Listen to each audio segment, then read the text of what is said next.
So let's go.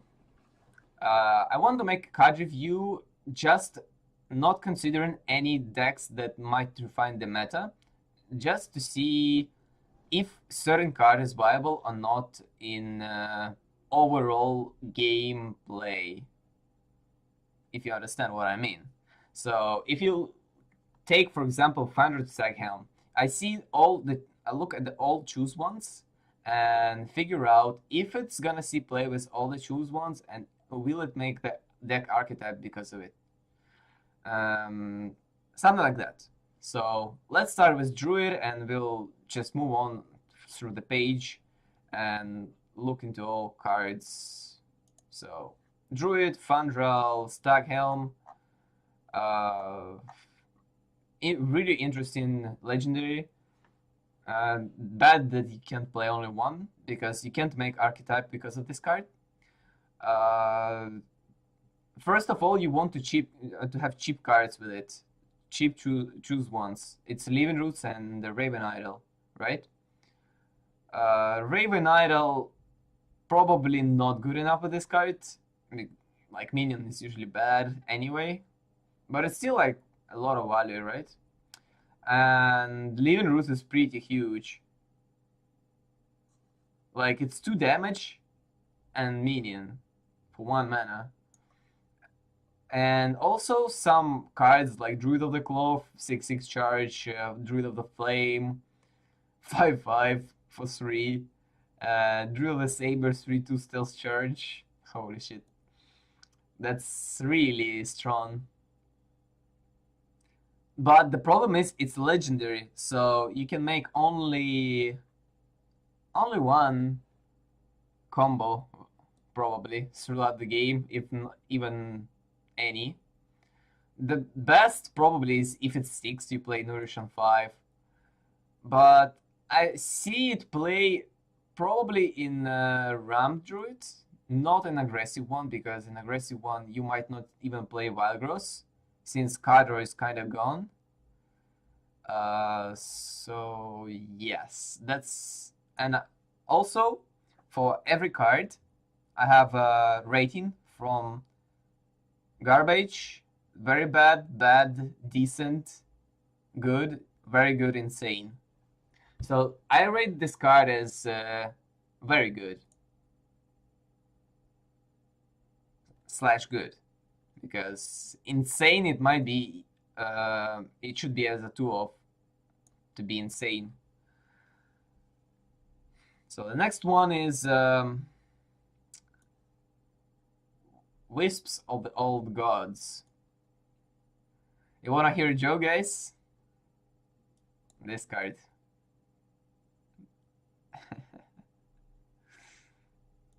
Yeah, next one. Forbidden Ancient. Battlecry, spend all your mana, gain +1/+1 for each mana spent. It's a bad card because it's pure stats, even can be silenced, so you don't want to have poor stats for the flexibility.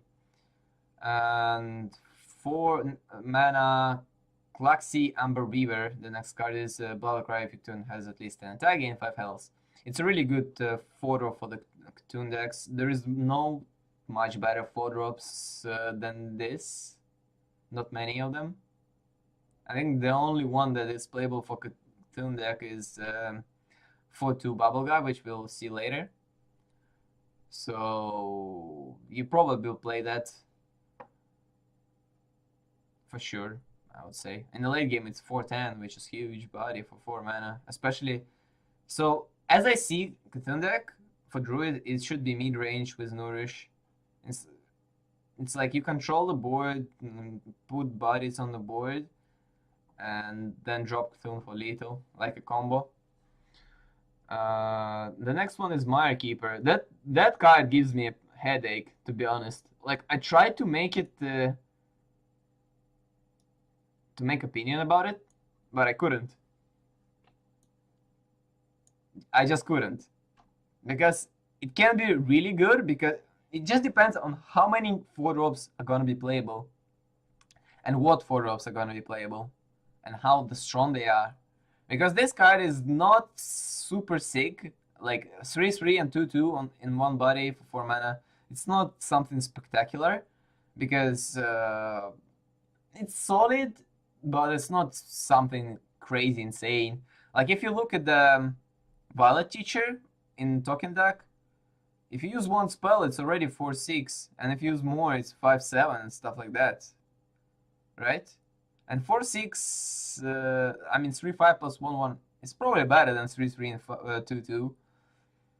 And but it's a lone card, so you can use like you don't have conditional using spells. And getting an empty mana crystal is not that important since a lot of card draw is gone. So I would probably see it play only in Ram Druid. Like any token deck is bad. In any token deck is just bad, straight up. So I would say it's Ram Druid card and just solid one, and not Cartoon deck, because in Cartoon deck you need better cards. You have better 4-drops. It's this one, Galaxy Ember Weaver, and other 4/2 with Bubble. Yeah. So I would rate it as just good. Not very good, not insane, definitely. Maybe even decent. So next one is Edel Grizzly. Yeah, it's a garbage card. 2 per stat line for the 3-drop, and effect is not that strong. The way I describe this card is Quest and Adventure had a good night with some beast, some bear. Yeah. The next one is Dark Arakoa. It's a really strong card, even if you remove the Battle Cry. It's just a 5/7 taunt for 6. It's like -1 attack, which is relevant. 5 or 6 attack is not that big of a difference from the Ogre, but it's a taunt, which is huge. So it will probably see play in the Cthulhu deck. Actually, it's a defining card for the Cthulhu deck. A lot of classes have that defining card. It's probably one of the strongest one. The next one is Feral Rage. Choose one, give you a hero. So I read Dark Arakoa as a very good card. Not insane, but very good. The next one is Feral Rage. Choose one, give you a hero, +4 attack this turn, or gain 8 armor. I rate this card as conditional because it has to be really specific meta to be played for that. It has to be really, like, you really have to struggle against face decks to play this card. Because the first effect is not strong. 4 attack, you take damage. It's like Savage Roar for 4, but... And you really need to have the 3 mana spot for this card as well. So I would say it's just, like, conditional, and if it's in the meta, it's just good. Nothing spectacular. Not very good, not insane. And the last card is Mark of Fisher Charge. This card is insane in Beast Druid, but Beast Druid will not gonna be viable, so it's a garbage. So let's move to the Hunter, to the good deck. So Princess Hoo Ren. I would rate this card as a decent. It might see play, it might not see play, depending on how meta will go and what Hunter will need, how aggressive it will be needed. If the meta will be really slow, this card is good, and especially with the other 4-drop for the Hunter, which is Infested Wolf. But it's probably the only card that you can synergize with.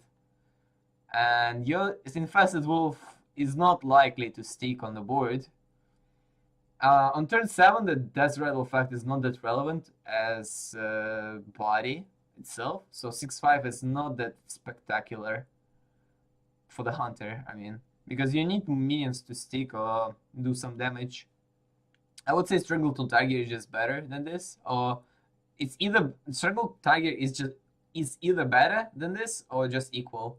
So I rate it as a decent card. It might see play, it might not. Giant Sedworm is a bad card.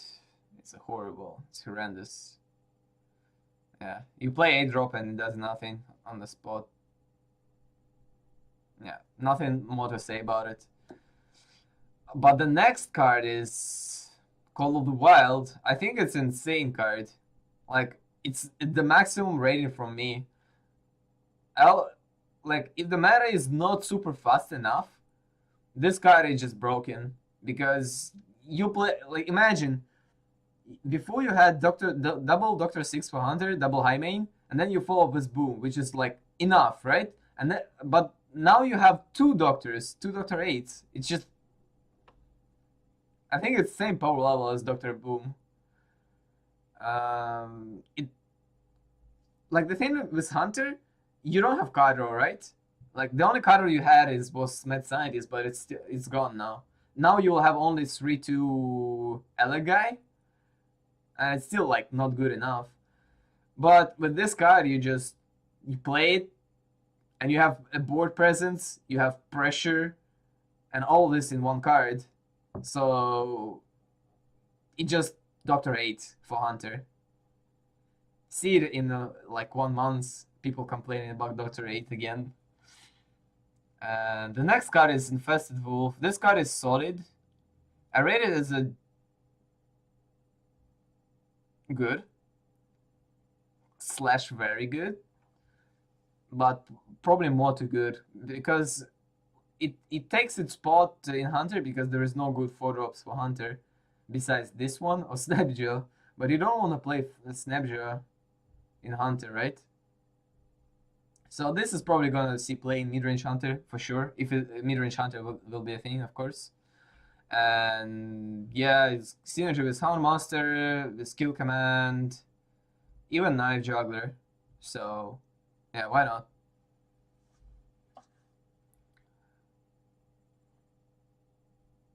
Okay. And also there is less silence for the decks. Let's move on. Forlorn Stalker, give all Desert minions in your hand +1/+1. I think it's just bad. I tried to think about Desrettle decks with an Zod, but it's just not gonna happen. There is not enough Desrettles. And especially it's in your hand and not in your deck. And the stats are super poor to make it viable. Infest is... So I made this the 4/2 is a very bad card. Infest is spell for Hunter, which makes your minions, which gives you minions Death Rattle at a random beast to your hand. So with Spinner effect, Web Spinner effect worth like I don't know 0.5 mana, 0.7 I don't know, something like that. So in order for this to be played, you need to have at least 3-4 minions on the board. Let's say 3 minions. And when as a hunter you have 3 minions, it's only after Unleash. And I think Juggle Unleash is just straight better combo for 1 less mana, so this card is a garbage. The next one, Carrion Grab.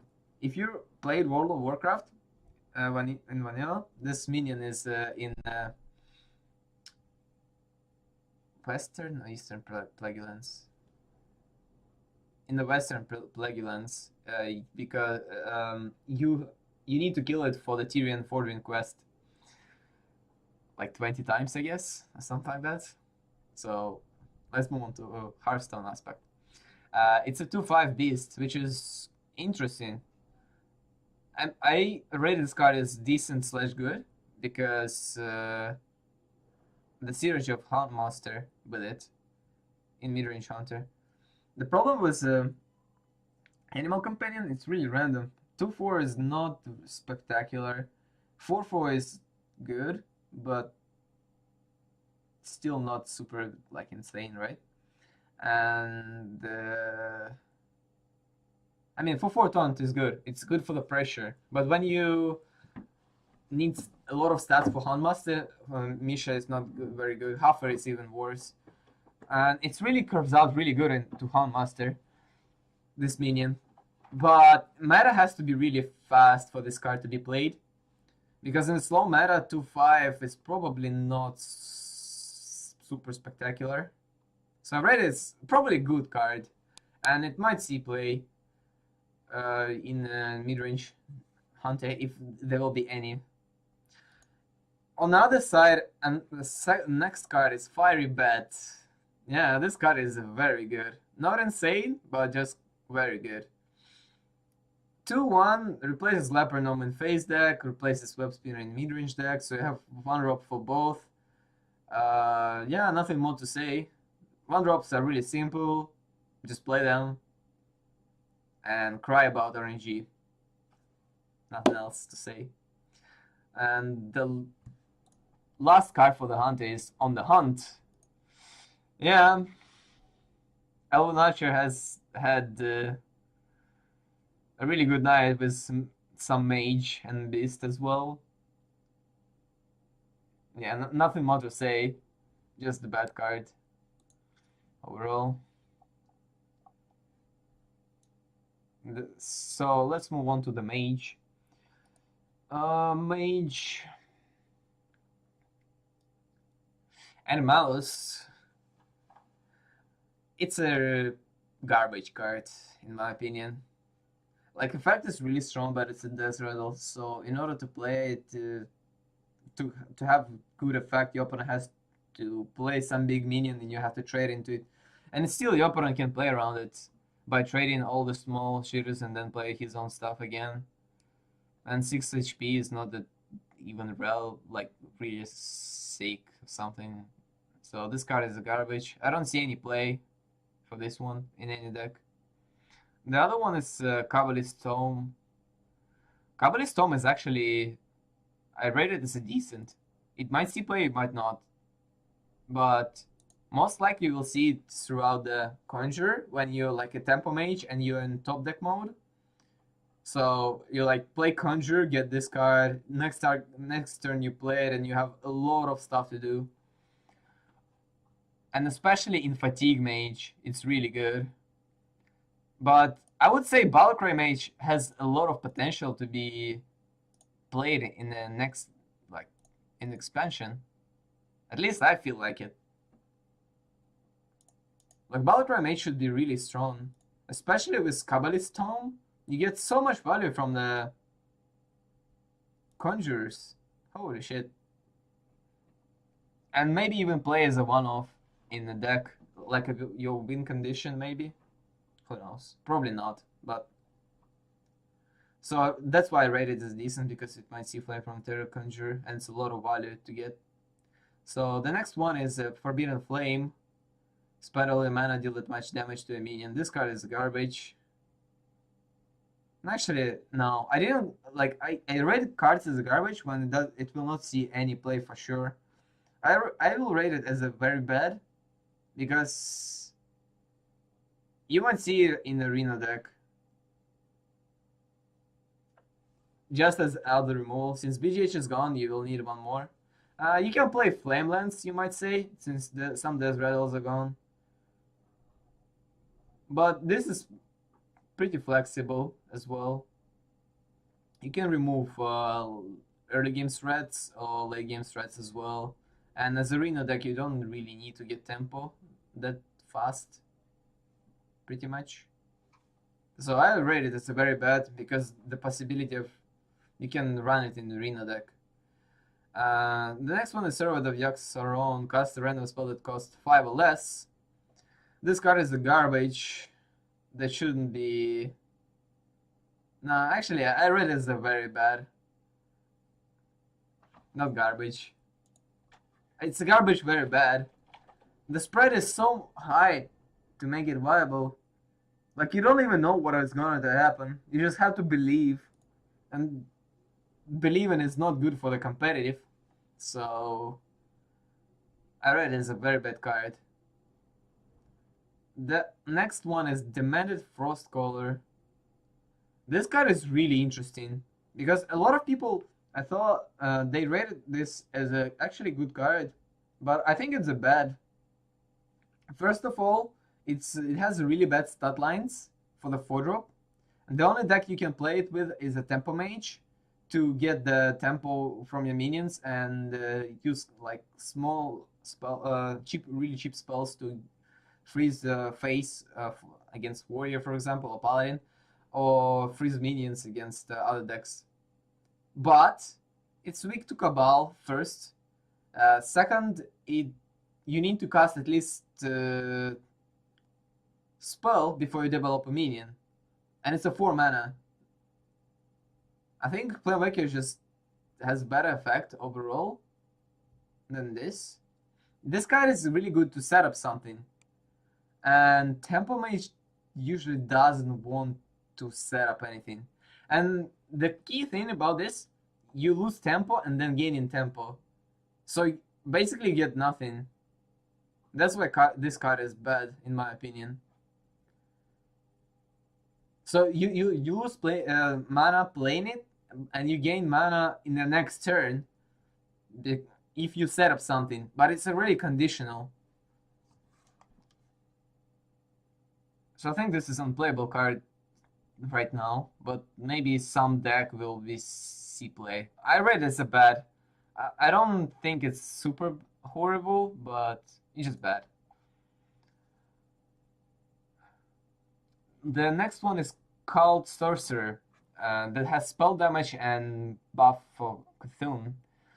I read it as a bad as well. You want cheap cards like this in Tempo decks, but Tempo decks has Sorcerer Apprentice, and even the card that buffs your hero power is probably even better, since it's not super conditional as this one. And spell damage is not that relevant to see play. And the Cthulhu Mage is probably not gonna see anything good. Like Cobble Geomancer, it's just like a bit better than Cobble Geomancer, right? In the Tempo deck. And it's not good, and it doesn't see any play, so this one will also doesn't see any play. So I read it as a bad card. I mean, it's 3-2. For Arena, it's good, but I will not talk about Arena aspect of these cards in this review. The next one is Faceless Summoner. 5/5 summon a random 3-cost minion. So I did a math about 3 drops. Like, what is average 3 drop? Average 3 drop is 2.6 attack and 3 health. So on average you get 7.68 for the 6 mana. Is it super sick enough? It's really solid, right? It's a really good deck. It's like insanely good card for the arena. And it's a really good presence for the Tempo Mage, I guess. I would rate it as a very good card. Yeah, not insane, definitely. It's just solid, nothing more to say. So the next one is Twilight Flamecaller. Deal 1 damage to all other minions with a 2/2 for 3 mana. I don't think it's gonna see any play unless in Wild, because in Standard there is no tokens, and unless there will be we will see a lot of aggro paladins and face hunters. Then you will see it in the arena deck, a control mage deck, because ship is gone and you need some AoE, and it's all right to play it, right? Just as a one-off, even in control list style mage. Nothing spectacular. I read it as a, let me see, conditional / bad. So, and this description I have is like Flamewaker is still up there, so for the Tempo Mage you don't really need it because you have it, especially also with missiles. And most of the tokens are gone, but yeah, and other stuff I said already. The next one and the last one for the mage is Shatter. Shatter is really cheap removal. But the thing is, you need to freeze your target. Like what cheap card is freezing your minion? It's a Frostbolt.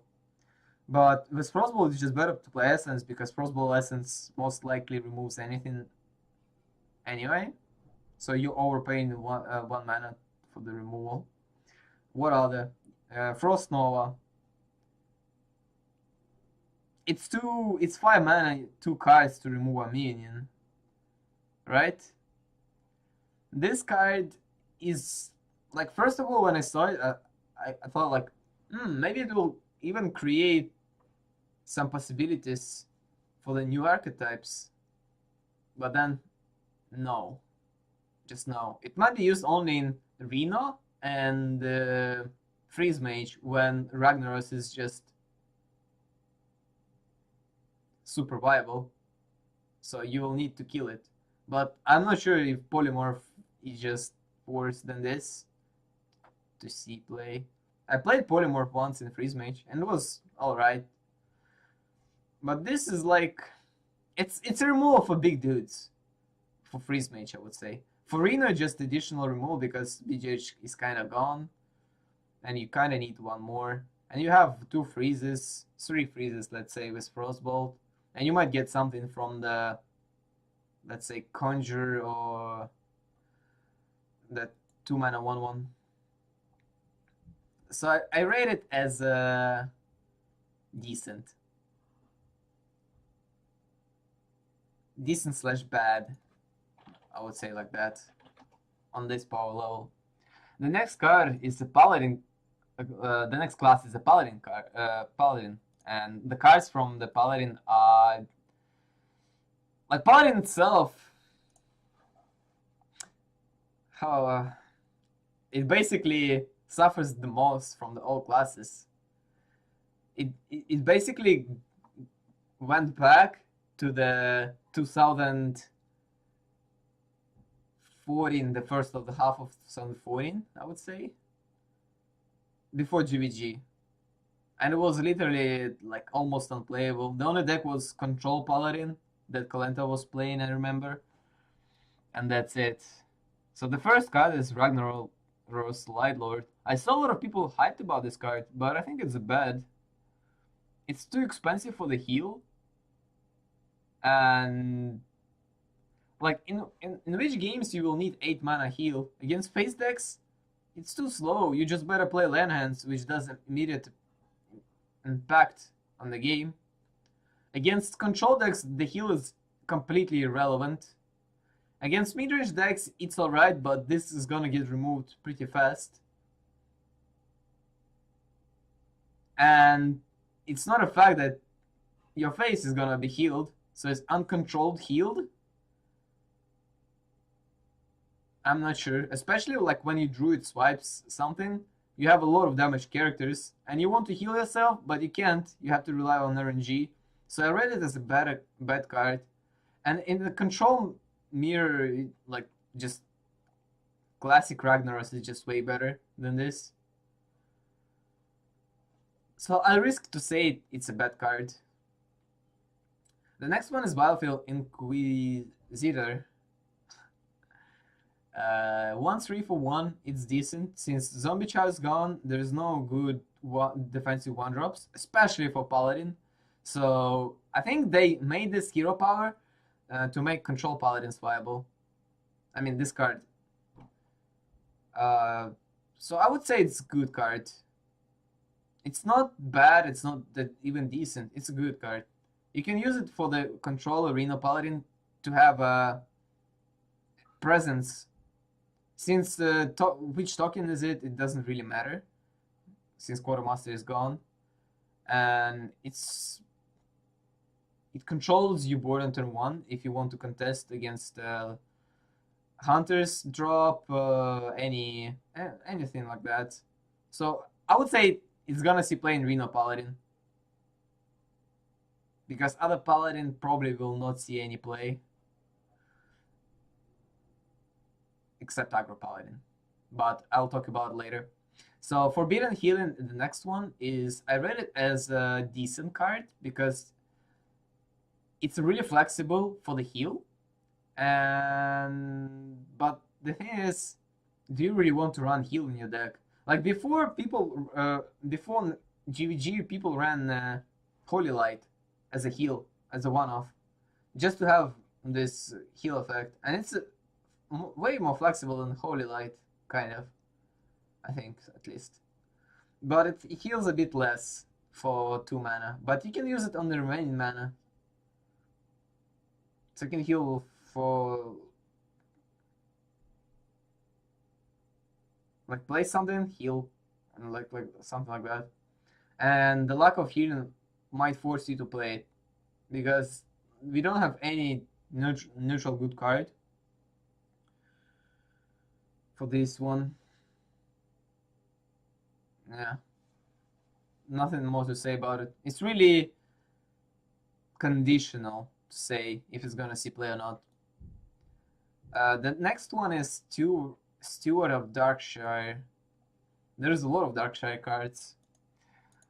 It's a location in World of Warcraft below the Elven Forest, the dark one. So this card itself might push Aggro Paladin to next level. Like, Aggro Paladin is already good with other cards that we will see. You can just spam the board with 1 HP creatures with and if this sticks on the board, you get so much value from it, especially in Aggro Paladin. So I think this is gonna see play for sure. I rate it as a very good card. Not insane, but very good. Nothing more to say about it. It works, like some people say it works with Twilight Drake, but you're not gonna play it. The next one is Railing Blade. I rate this card as a bad because it might see play in Aggro Paladin as a one-off, or it might not see any play as well. I explain you why. The Master and Coghammer are gone for the standard, so you don't have any weapons basically for the Aggro Paladin, except True Silver. And 2 weapons is might be not good. Might be not good amount of weapons, and especially you don't have any 3-drops for Paladin to play as well. So this might like just put in the 3 slot. I mean, you have for Aggro Paladin you have Argent Horse Rider and this 3-drop. Maybe actually no, probably this card will not see any play. But in some specific scenario it might see play, since bubbles. Nah, I think it's very bad actually. I changed my mind. I think it's very bad. The more I think about it, it's very bad. The next one is Selfless Hero. This card is actually really good for Aggro Paladin. Holy shit. If you play a lot of 1-drops in Aggro Paladin already, right? And you just spam your board, like you play this on coin with other 1-drop, like Worgen Infiltrator, I don't know, Argent Squire. No, Argent Squire is probably not good enough. Let's say Worgen Infiltrator or Leprechaun. And it's like, if you kill it, it gets Divine Shield, the other one. Or if it sticks on turn 1, you play Juggler and you trade it, and your Juggler with a bubble. I think it's really good. I rate it as a very good card. Not insane. It's really hard to say if it's insane for 1-drop, right? Since the Aggro Paladin, I think Aggro Paladin will be a really good deck, but maybe not, because meta shifts depending on most powerful broken decks. The next card is Stat Against Darkness. Summon 5/5 Silverhand Recruits. Yeah, it's garbage. Nothing more to say about it. No synergies. It's irrelevant when you play it with Juggler because it's too late and stuff like that. The next one is Light of the Darkness. Discover a minion. Give it +1/+1. Portal is just way better and more broken because you get discount on the card. And 1/1 buff is irrelevant. And Discover is like, yeah, alright. But no. It's too slow for what it does. I'm pretty sure that the 2 draw for priest will not see any play either. So why this would be? Especially if like minion in general are bad. Random minion. The next one is Divine Strands, give minion +1/+2. In theory, this card might work with Divine Favor deck, but Blessing of Might is just better because you can trade better with the Blessing of Might or push for lethal faster. And this is like more for trading, but who needs to trade in Aggro Paladin? Yeah, let's move on to the Priest cards. Herald Volage. Yeah, this card is very bad. I don't see. I try to look into any effects that you want to have as a like additionally, and I just couldn't find. And playing 5/5 for 6 is not anything spectacular. Even like you need to have 2 minions to be worth stats, just to be decent. But it's really very bad. Maybe later, like in later expansions, it might see play. So because of the strong effect of other cards, but in Whisper of the Old Gods, it will not see any play. Embrace of Shadow of the Shadow. Embrace the Shadow. It's a card that Liquid was releasing, and I basically said everything that I thought about this card in my review on the Liquid Hearts. So yeah, can be used only in combo priest, I would say. In control priest, you really need Cadro to make it going. But in combo priest alone with circles, and you just cut Aokinai and play this card easily. Or play one Aokinai, something like that. The next card. So I said it's conditional. It depends on how good combo priest will be. But probably bad. Actually, bad, decent. Decent, I would say. The next card is Forbidden Shape. And spend all your mana, summon a random minion that costs that much. It's a garbage card. Actually, no. I wouldn't say it's garbage. I would say it's very bad. Because it might see play if like Reno Priest will be viable, but I don't think it will be.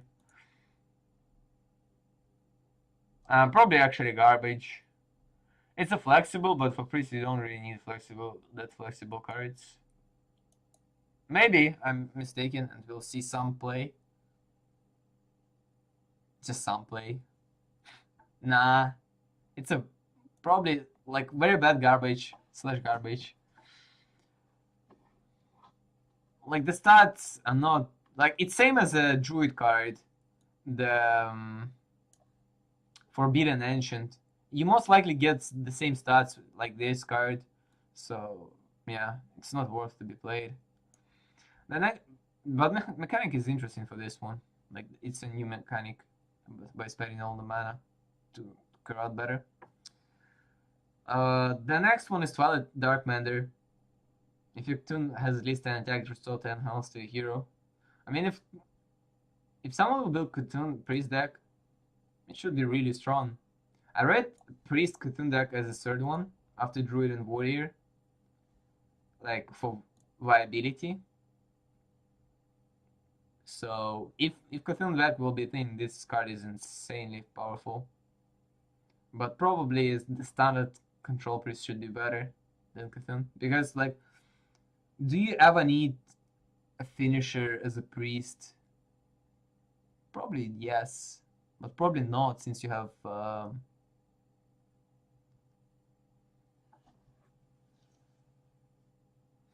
Entomb.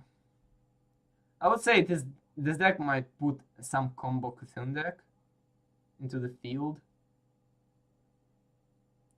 but probably not. It seems like Cthulhu Priest seems like it's just missing something.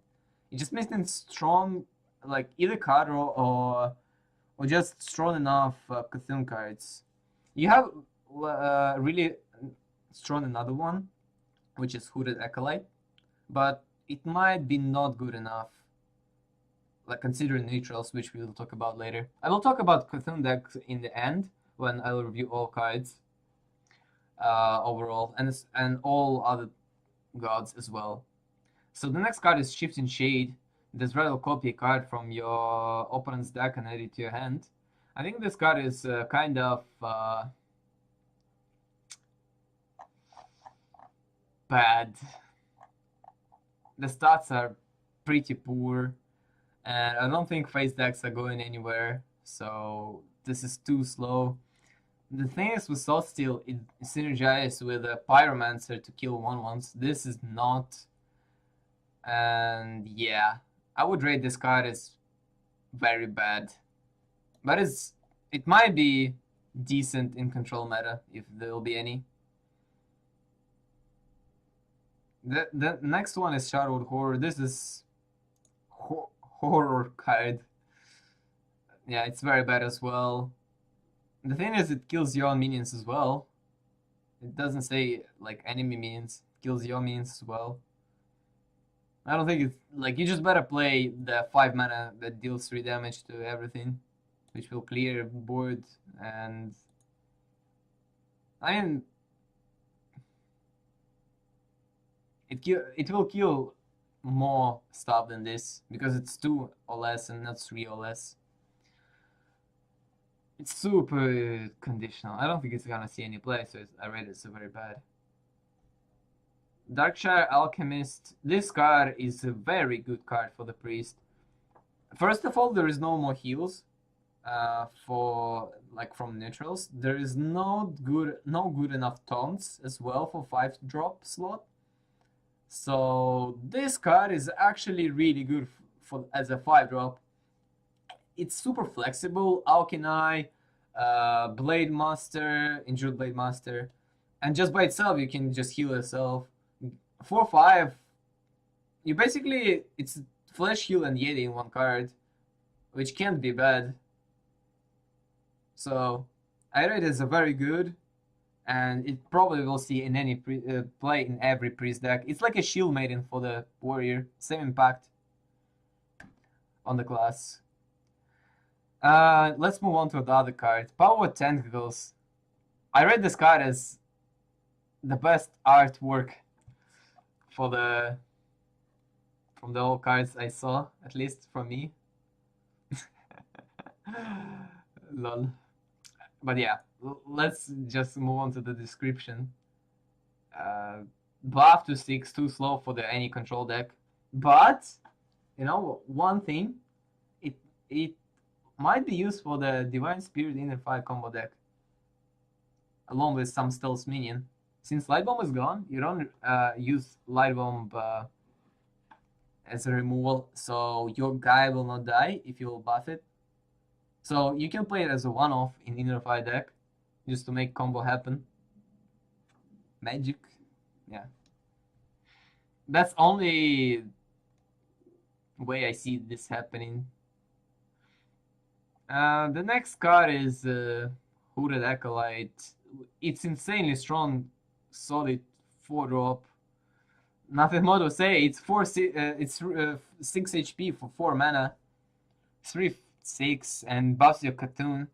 If Cthulhu will be a thing, this card is irreplaceable for, and it might see even play without Cthulhu because it's really solid stats for what it does. I mean, what it does. I explain you what it does. You trade it, you heal it. You trade it again, you heal it again. That's the thing, especially with Darkshire Alchemist. You can trade with a 4-drop and heal it back to 6 HP. This card is really good. I read it, it's a very good card, right? No, I read it as a good. Mostly because like it depends how Cthulhu decks will be. Because in a Cthulhu-less deck, it's just good card, right? It might see play, it might not, because the previous card, how it's called, the 3/5 that buffs from healing, is probably good as well.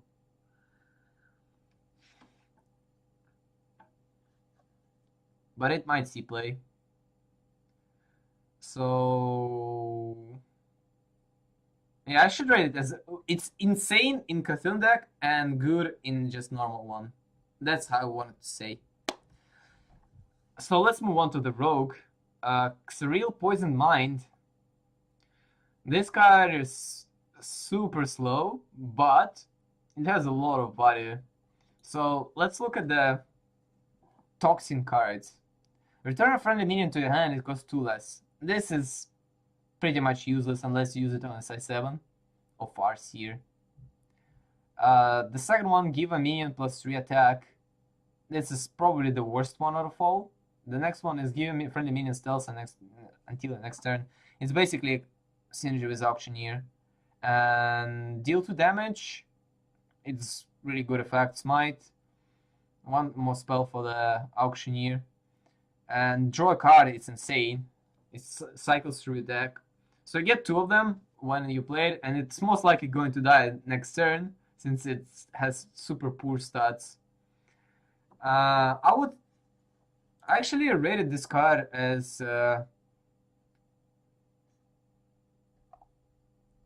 conditional. It has to be 2 conditions. First of all, Auctioneer deck should be strong. Second of all, the meta should be slow enough in order for you to run this. Because in aggressive meta, like Rogue doesn't have any heals. That's a problem. And except Farseer or maybe some Taunt. So this will be too slow to get back into the game with Auctioneer deck. And you know that most of the people play Healbot Belcher or double Healbot.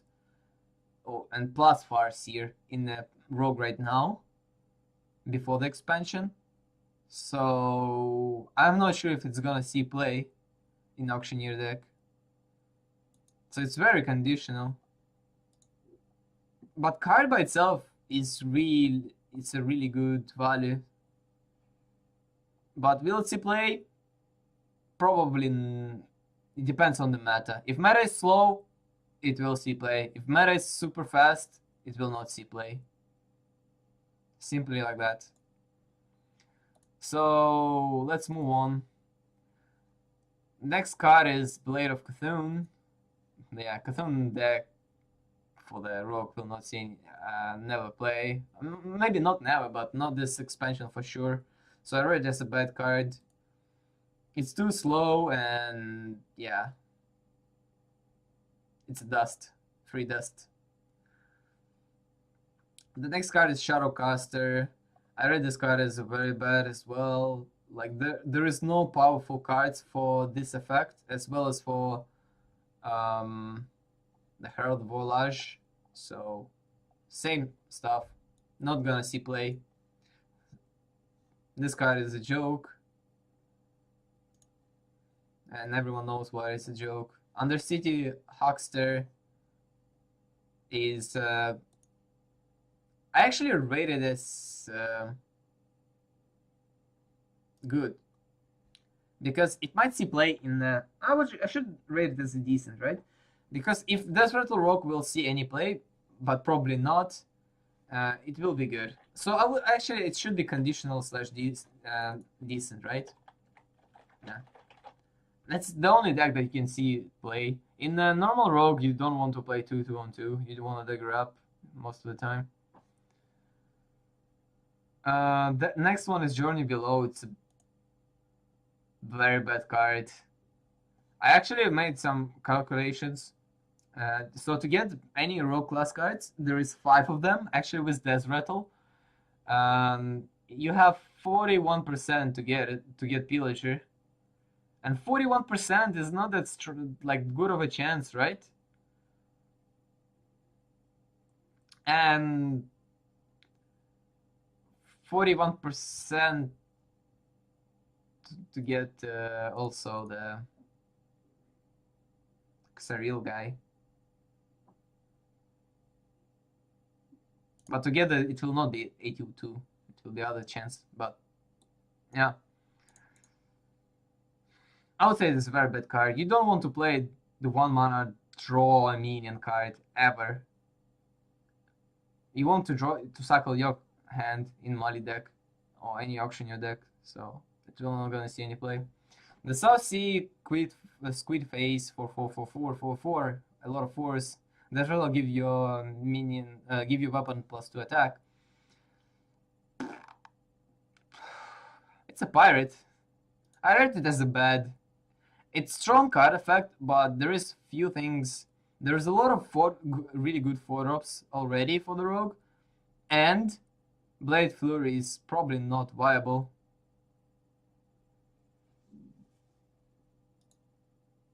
Or it's a one-off, but this card is a pure tempo card, so in a tempo deck you don't want to play Blade Flurry, definitely. So this card is probably bad in the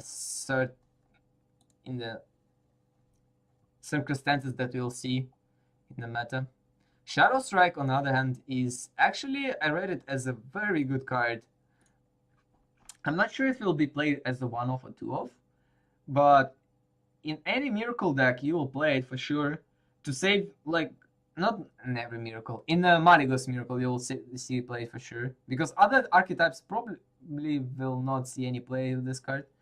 This card removes almost everything for 3 mana, which is already pretty solid.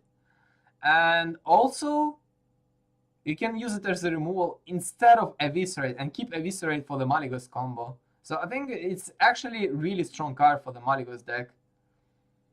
And you might run only 1 sap instead, but probably not. Probably yes. I would run 1 sap and 2 of this. Why not? Since you're carrying Blade Flurry anyway. So it's really good card, very good card for the Maligos Rogue. So I think it's conditional / very good. I should type conditional as well, because it's only for few archetypes that it might see play. Since Eviscerate is just better, of course, but this is like extra Eviscerate. And the last one is Bladed Cultist. I rate this card as decent. Yeah, decent. This card is only good when you're on coin, and so it's 50%. In 50% it's good, and in later stages of the game you don't need this one. Once like 2, 3 for 1 is not that relevant. So it's only for aggro rogue, but aggro rogue will not see it play. I'm pretty sure. Not a lot of cards to push this archetype. So let's move on to the Shaman. Actually, I should talk about it more, right? You usually want to play like 1, 2 drop and blah blah blah. And if you're not on coin, you don't want to play this 1, 2 and 1. It's really bad. You'd rather play, I don't know. Actually, Leopardum is also bad. But it's only for aggro deck that you can afford to play it. In any other rogue deck, it's just bad. I would not play it anywhere. So let's move on to the Shaman. Shaman has probably the best cards from the set as a class cards, unfortunately. So yeah, let's start. Halazil the Ascended. Hopefully I read it right. Whenever spells deal damage, restore that much health to a hero. That's a really good card for the control Shaman. Probably not midrange, because in midrange Shaman you have not a lot of spells. Actually, you have like Lightning Bolt and Lightning Storm. That's probably it. And Earth Shock. But it's a 5-drop because you have only 2 Azure Drakes. So it probably even see play in Shaman as well, like in midrange Shaman. In control Shaman, it's broken. You can just play the Elemental Destruction with it, as we saw on the stream, and you just Reno yourself basically, and you don't have to run one-offs, which makes this card is actually good in the control shaman, which is probably gonna be viable in my opinion. So I rate this card as a very good card. Yeah.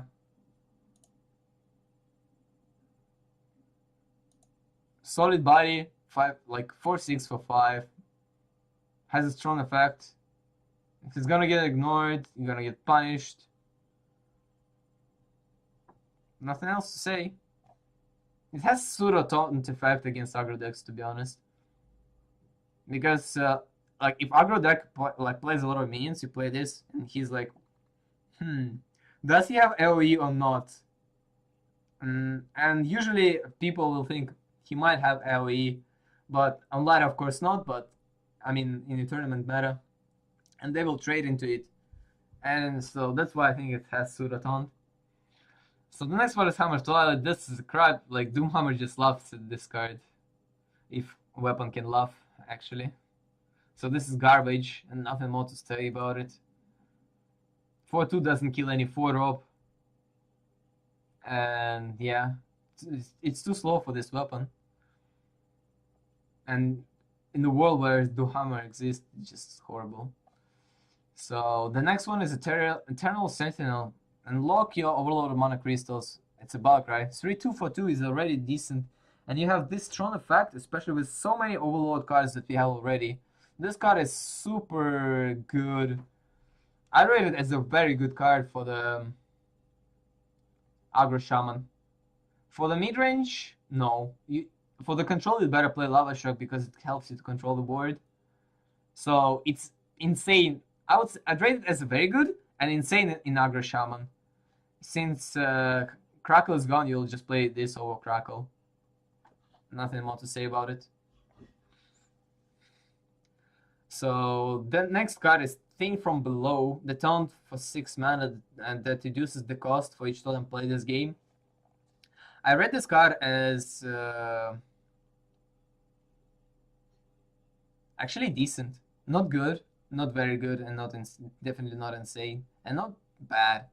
Because, like, if you think about it, in Mirror Shaman, it's not gonna see play. In Aggro Shaman, it's not gonna see play. It's only good in Control Shaman if it will exist. So it's actually conditionally decent. I explain you why. In Mirror Shaman, you don't really want to play totems except Totem Golem and the Tuskar Totemic. So you have only 2 totems, which is 4 minions. And you need to play 2 of them to make it good. Because 5/5 taunt for 5 is not good enough. So playing 2 minions, 2 taunts, to make this card good enough? Probably no. In the late stages of the game, it has to cost 4 less. I would say 3 mana, 4 to make. Actually, 3, like in the late game stage, to make it good. So you have to play 3 totems, which you probably will. So this card is actually, I'd say it's decent. It might see play even from in the mid-range shaman because there is no good taunts except Argus, right? But you probably just play Argus. Oh, actually, no, wait. There is 7/8 for 5 mana. And especially with all this overload removal effects, you might just play 7/8 taunt. So I would say it's just decent card. Nothing spectacular. No, it might see play, it might not. So the next card is Master of Evolution. This one of those cards which I rate insane because it has 4/5 Yeti stats, and the effect might bring it to the 5 mana drop. So it's for 4 mana you play 5 drop basically. I think it's actually insane, and we'll see play in any shaman deck except aggro shaman because well, maybe even in aggro shaman you will see play. Who knows? But mid-range control, actually in control no. It's pure mid-range card, I would say. And actually, the way I think, it might see even like the Acro Shaman itself might push a bit forward to the more mid-range stuff, considering these two cards and less burn. The thing is, like Shaman loses Crackle, and remember when Chucky was playing in the BlizzCon qualifiers, the double Doomhammer deck, it was mid-range because we didn't have a lot of strong early game cards, and especially with Lepernon nerf, like Lepernon got nerfed, Crackle is gone, and like less burn. You'll probably don't want to play Lepernon in this deck, so it might not like will push more to the mid-range level, and if it will push to more mid-range level, this card will definitely see play in Aggro Shaman, like Aggro mid-range Shaman, and pure mid-range Shaman will definitely see play. Let's look at the next card. So yeah, this is insane card. Evolve. A lot of people hyped about it, but I read this card. I'll risk it. That's my risk as a prediction. I risk to say it's bad. So I explain you why. This card should be used in the mid stage of the game or late stage of the game where you have 2 minions or more. When you have 1 minion, it's not worth to be played. When you have 2 minions, it's already like alright, and when you have 3, it's already really good. So it's really conditional, first of all. Second of all, the buff that you get from this minion is has no charge, so you can't play it and trade it. So that's a second bad thing. Third bad thing is you might not get better minion for 1 cost, because like usually you play best cards from the current mana, and 1 mana above you can get something really bad that has just no that has Battle Cry, powerful Battle Cry, but stats are really bad. And the fourth thing that speaks not in favor of this card is it's a 1 mana card. You need a lot of card draw in Shaman to make it work. And what decks have a lot of card draw? I guess only Control Shaman. And do you really want to play it Control Shaman? No. Because you don't have that many minions. So that's why I read this card as a bad, and it will probably not see much play. But it might see play as well. Like maybe in some mixed archetype of the Shaman.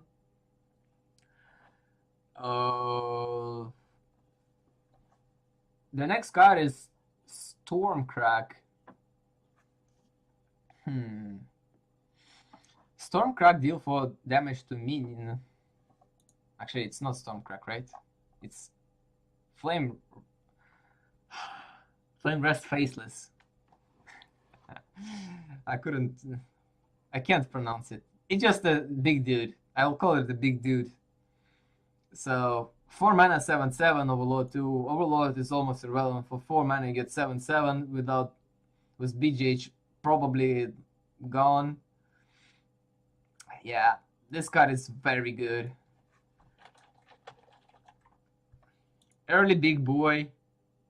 Value minion for control, since it costs like not a lot. Ancestral Healing Shaman.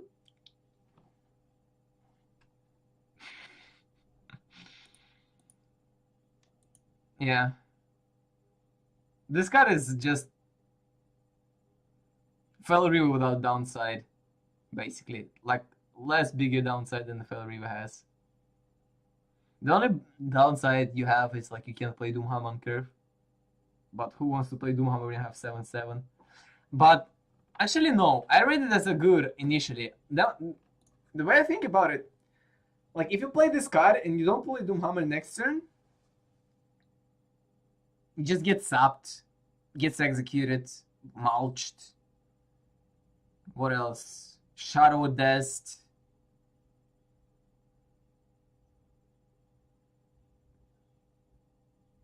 Anything like that.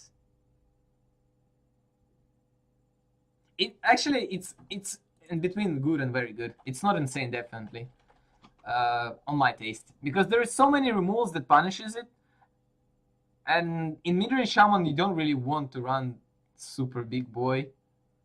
I would say, actually no, it's very good. It's not good. Yeah, it's very good. It's because like face aggro shaman will move slightly a bit towards mid-range shaman, and this card is pretty solid. So yeah, next card is Stormcrack, deal 4 damage to a minion, Overload 1. Yeah. Basically Shadow Bolt. But Reno Shaman might use it still. Just because it's removal. And the last card for the Shaman is Primal Fusion. Give a minion +1/+1 for each totem. For each totem that you have on the board. This card is garbage. Buff is irrelevant. And yeah. Buff is too, like, you need to have 2 totems to make buff worth it. So it's just horrible. The next card is Renounced Darkness, 2 mana. Replace a hero power and warlock cards with another classes. The cards cost 1 less. So as I was told, only the cards that got changed will be reduced by the cost. That makes it actually garbage, the card itself. If it was for the old cards, you might use a little bit, only a little bit of warlock cards, just like some AoEs or something, and just play this card as a ramp. But yeah, if you change only cost of the warlock card, like the changed cards, just horrible. So I rate it as a garbage. The next one is Spreading Madness, 3 mana AoE, deal 9 damage to everything. You, so bad. Demon Wrath is just better for the Reno, and you would never want to damage yourself, especially with Demon decks being gone. Like, you still have 1-drops from the Warlock, but it's not a big of a deal. They can be cleared by Hellfire as well. Hellfire should be insane actually in the new meta, because it will clear. There is no Death Rattles that are really sticky except Hunter's one and the 1 mana Warlock card that we're going to see later. This one, Possessed Villager. So the next card is 2 mana Darkshade Librarian, 3/2, just alright stats, decent / bad. I think this card is very bad. I don't say it's garbage because it has at least decent stats, but probably garbage. Very bad / garbage. Discard decks, lol. The next card is Forbidden Ritual. Spend all the mana, summon Tentacles. This card is very bad. Whirlwind and Revenge says hello, as well as Pyromancer with Holy Nova. The next card is Usher of Souls. 5/6 for 5. Whenever a friendly minion dies, give you a Cthulhu +1/+1. The Warlock Cthulhu deck is probably gonna be not super great, but you know, Reno Cthulhu deck with the finisher as a Cthulhu might be, who knows? And this card is, of course, will be in it. Since there is not a lot of 5-drops that you can play in most of the classes, and this class will see some. So 5/6 for 5 is decent and has effect. And Cthulhu Reno deck, who knows? I didn't watch into it actually. I just figured out right now that it might work, but probably not. I don't know. Maybe it's not enough. So the next one is Darkshire Consulman. It's a 1/5 that gets buff when you summon another minions. Yeah, it's a garbage. Question Adventure was there as well. The next one is the Possessed Villager, 1/1, Desert summon 1/1 Shadow Beast. This card is actually good. I read it as good. Not very good, just good. because it's a better Argent Squire for the Warlock because you can synergize with PO. You can synergize it with 3/3 demon that eats a minion and it still stays alive. So, but you'll probably not see play of that demon because those riddles are gone. This card is probably good for the zoo to run instead of Argent Squire. If it will ever run it, of course. That's why I read it. It's a good card. It's nothing spectacular. So let's move on to the next class. The last class is a Warrior. Warrior cards are actually really interesting. And I have not a very strong opinion on some of them. The first one is Malkorok.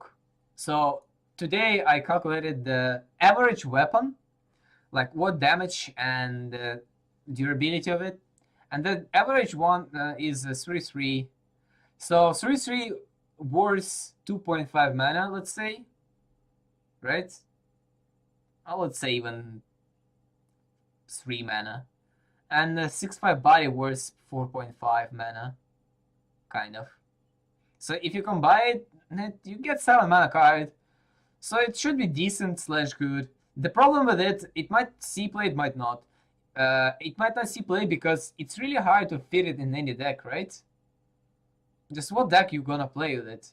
And if you get Curse Blade, of course, you just lose. So you have really bad downside.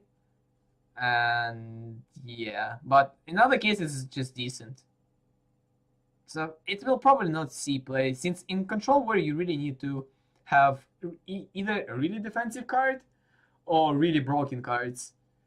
And we know that we didn't play Geron, which is pretty decent card. I would say that even good card. But we play Boom because it's just broken. And no, we didn't play a lot of like good legendaries. Just because of didn't play Sylvana recently, even though it's a very good card.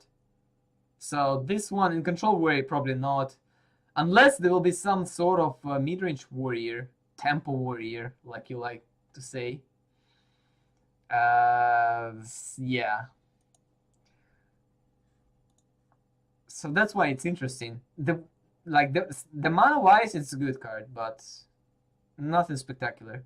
The next one is Tentacle for Arms. Yeah. Hello to Joe.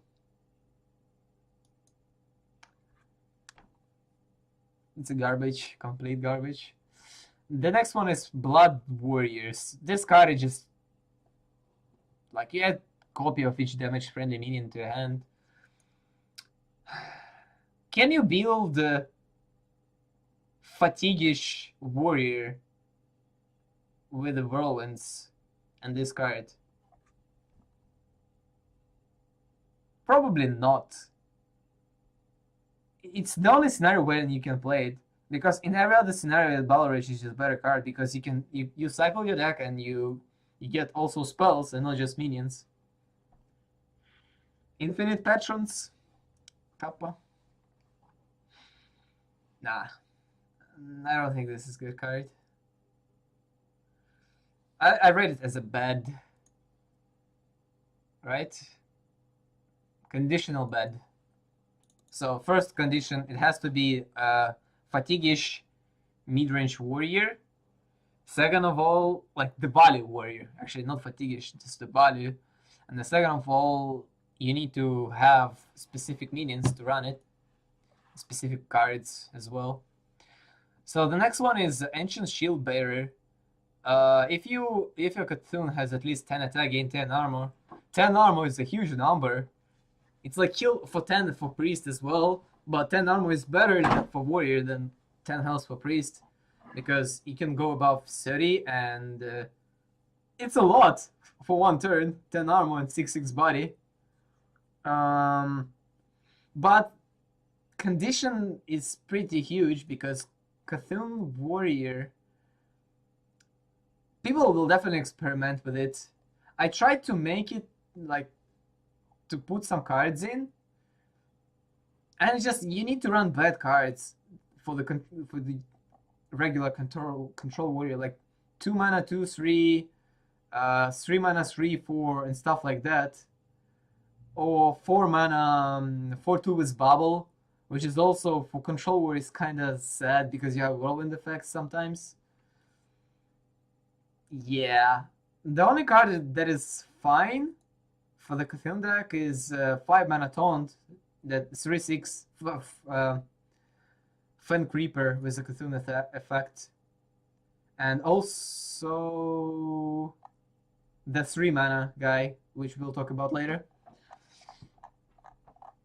So I would say it's maybe it will see play, maybe it not. It just only depends on Cthulhu. So it's really conditional. The next one is Bloodsail Cultist. 3/4 for 3 is good because there is no better stats for this one without any conditions, of course. So if you take out all conditions, this card is good. But effect on it is irrelevant most of the time because pirate decks are not going to see any play unless we will see this pirate midrange deck where we will play Malkorok, Bloodsail Cultist, and Zod First Mate, I don't know. And then just win with the pirates, but probably Pirate Warrior will be not competitive. Like, it's my prediction, but it strongly depends on my feels and not on the raw analysis. You can't analyze like Pirate Warrior, right? It's really hard to build it, first of all, because the lack of really good weapons and the lack of good draw, because like there is no Deathbite for the Bala Rage for the Pirate deck, and you need to run Whirlwind, and it's already bad. So yeah, probably no, it will not see any play. So but the fact is actually really strong in Pirate. It's like the legendary for 5 mana. Captain Greenskin effect, but it has really good stats for comparing to Greenskin, but it has the condition, so it's probably actually the same. So the next card is the most controversial card for me. It's Blood to Eye Her, I guess. Deal 1 damage to a minion if it survives summon 2/2 slime. So it's basically a slam for 1 damage for 1 mana. Slam draws you card. This gives you 2/2 slime. This is way better against with patrons, if patron is ever gonna be a thing. Since midrange warriors most likely will not see play, but if it see play, this card is probably fine. Probably not. I would say this card is really conditional. I rate it as a conditional, yeah, because it's only usable in Patron deck. And how strong Patron will be, I don't know.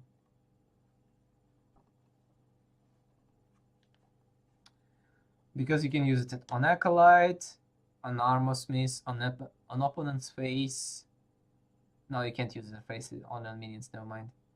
So you can use it on Acolyte, on the Patron, on Armor Smith. What else you can enrage? Frothing? You don't really want to enrage Frothing. Probably no. This card probably will not see play actually.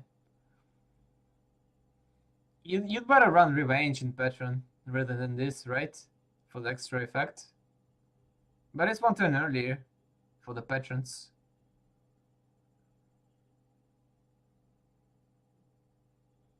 Nah. So conditional / bad for this card. The next one is 4 mana, 2/6 Taunt. Enrage 3 +3 attack. First of all, I thought it's gonna be not that bad as people think, because there is not a lot of good 4-drops, to be honest, in the game right now. With Shredder gone, there's like 4 5s. Pretty much it. So, but I read it as a bad, simply because the opponent can play around to attack very well. He can just trade something first, like Yeti, and then just Brass it down. So Yeti survives. with a lot of attack, and then rage is irrelevant. But the good thing about this card that against aggro decks, enrage is actually relevant, and it's the only taunt for 4 mana except Senjin. And you won't use Senjin not in control meta, in aggro, right? So 2-3 attack against the control meta doesn't matter that much because you can't trade well into anything anyway. But the HP against aggro matters pretty much more, in my opinion. And usually aggro decks has 2 or less HP on the minions, unless it's Misha. So this might see play in Control Warrior, to be honest. One meta is aggressive because there's no good 4-drops. Like I look at in everything for Warrior, and it's like everything you can play, just like what? Cyclopean Horror, 1 HP for each minion, which is way worse than this. Cthulhu Chosen, 4-2 with Divine Shield, no. And other things like Burn Berserker is just strictly worse. And the existing cards, the healing one, probably the most viable, I guess. The Refreshment Vendor, Senjin, and that's it. Yeti, you don't want to play Yeti. And maybe the guy who summons 2-2 weapon. So yeah. Let's move on.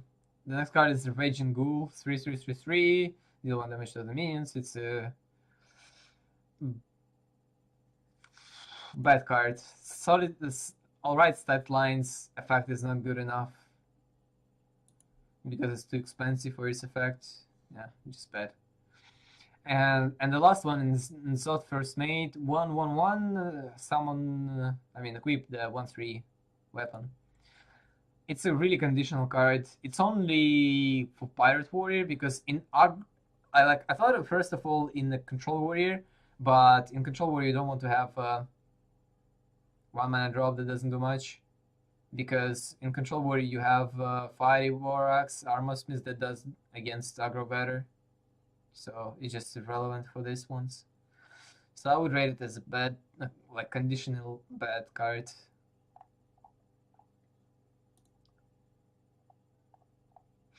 And that's it for class cards. Let's move on to the neutral ones. But we go from another point. We do it other way around. So we do this, and it will go through the filter from 1 mana to 10 mana. Oops. Current release cards. Add a filter. Cost equal 1 mana. Filter. All right, let's go. Oh, no. Neutral. Filter. Yeah. Not a lot of 1-drops for this mana cost, so Shifter Zeros. People like this card, and I think it's a really good design, but I think this is a very bad card. You have to wait too much to get something decent, and when you have a card you want to play it and not keep it in your hand, and even in Reno Lock, like you don't want something random, you want to put in decks that actually can play, so this card is very bad in my opinion. The next one is Tentacle and Dot. Actually, this card might see even more play than the Warrior Ichor in the Patron, because with the Whirlwind, for same mana you can summon the same amount of minions, but probably actually not. This card is garbage. Nah. Actually, no. I take my words back. The word card is better, just because you can play it as a lone card. You can play it only with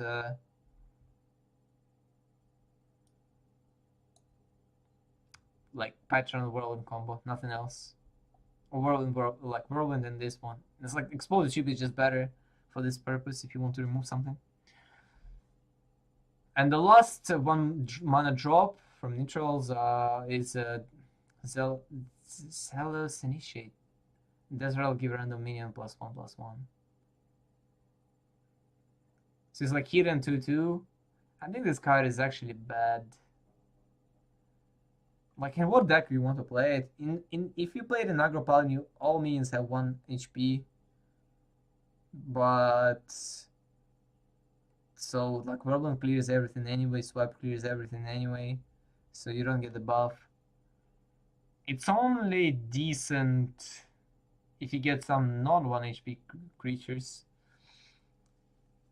I rate it as a very bad, not garbage, because it might see some play from Peddler. So yeah, it's a very bad card.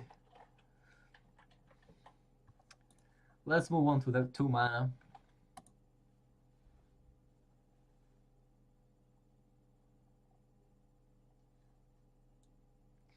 So Bacchanal Feeble, custom card, 2/3, alright, 2/2 buff. This card actually might not see play and might see play. I rate it as a decent, because even like if you remove Cthulhu deck, it's bad. But if you count, actually pretty much very bad. If you look at the Cthulhu deck, it's decent, because it might see play, it might not, depending on how much damage you need Cthulhu to be. Like, it's really open question, like how big Cthulhu should be to be viable. And considering this, you need different cards and different amount of cards for it to be viable. And this is probably not the best one to have, even though it buffs for a lot. But it's like second best after the cards I already told, and I will tell later. So the next one is Bluefin Tidehunter. This one is garbage. Like, nothing more to tell. Like previous classic Tidehunter is just same and doesn't see play even in Murloc decks.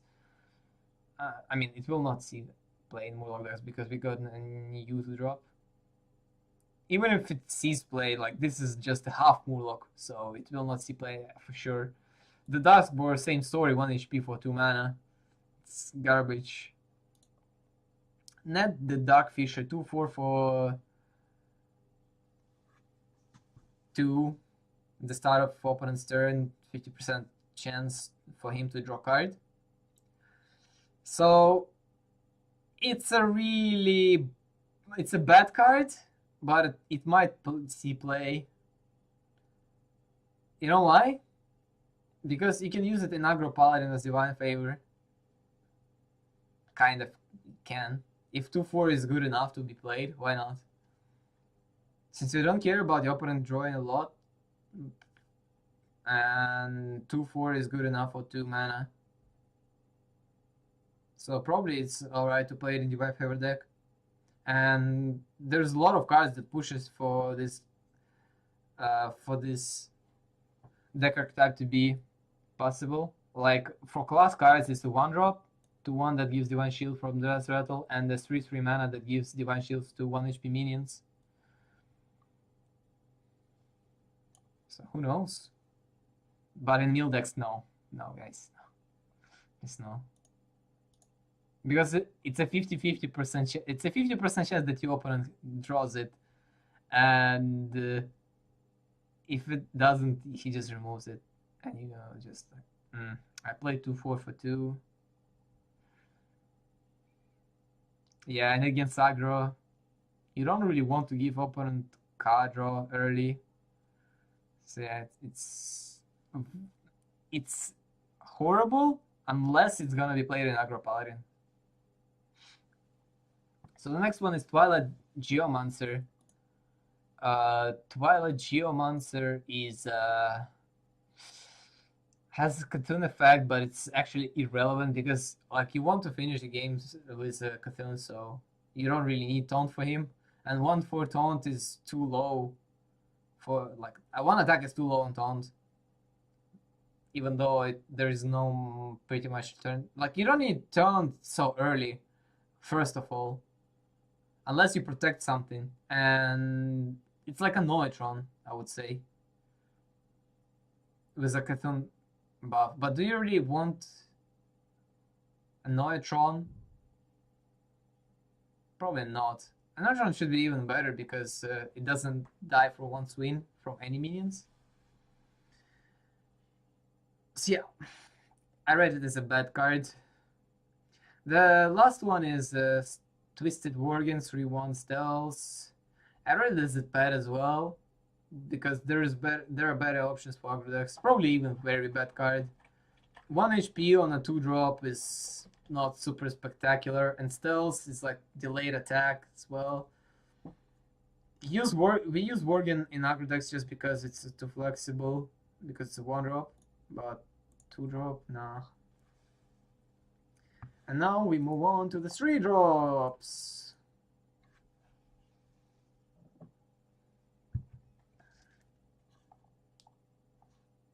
Alright.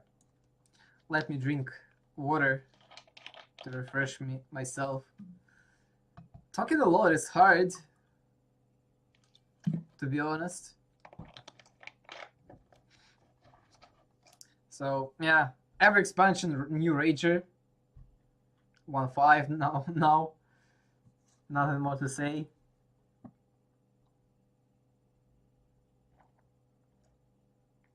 Garbage as well.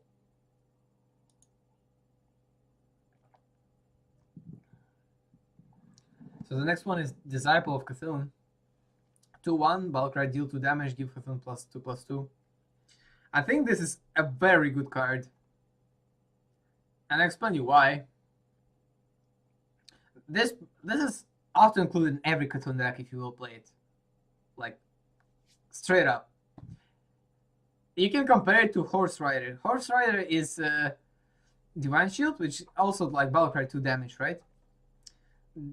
But Horse Rider is better on empty board because the opponent has to deal with it. This is mostly used for the control decks, like a Horse Rider. So you basically have a size 7 effect without combo, and you buff your Cthulhu, which on the same, like in Cthulhu deck, it's just sick. In non-Cthulhu deck, you will probably not run it, unless you really need to have 2 damage. Probably not. So the way I see this card, you will see it in every Cthulhu deck if it's gonna be a thing, of course, like competitive wise. In Druid, yeah, it actually replaces the Keeper of the Grove effect. It costs 1 mana cheaper, and you deal same 2 damage. For Warrior, it's just another way to control the board. For the Priest, like you like Smite is already like close to be playable, but since it doesn't have board presence,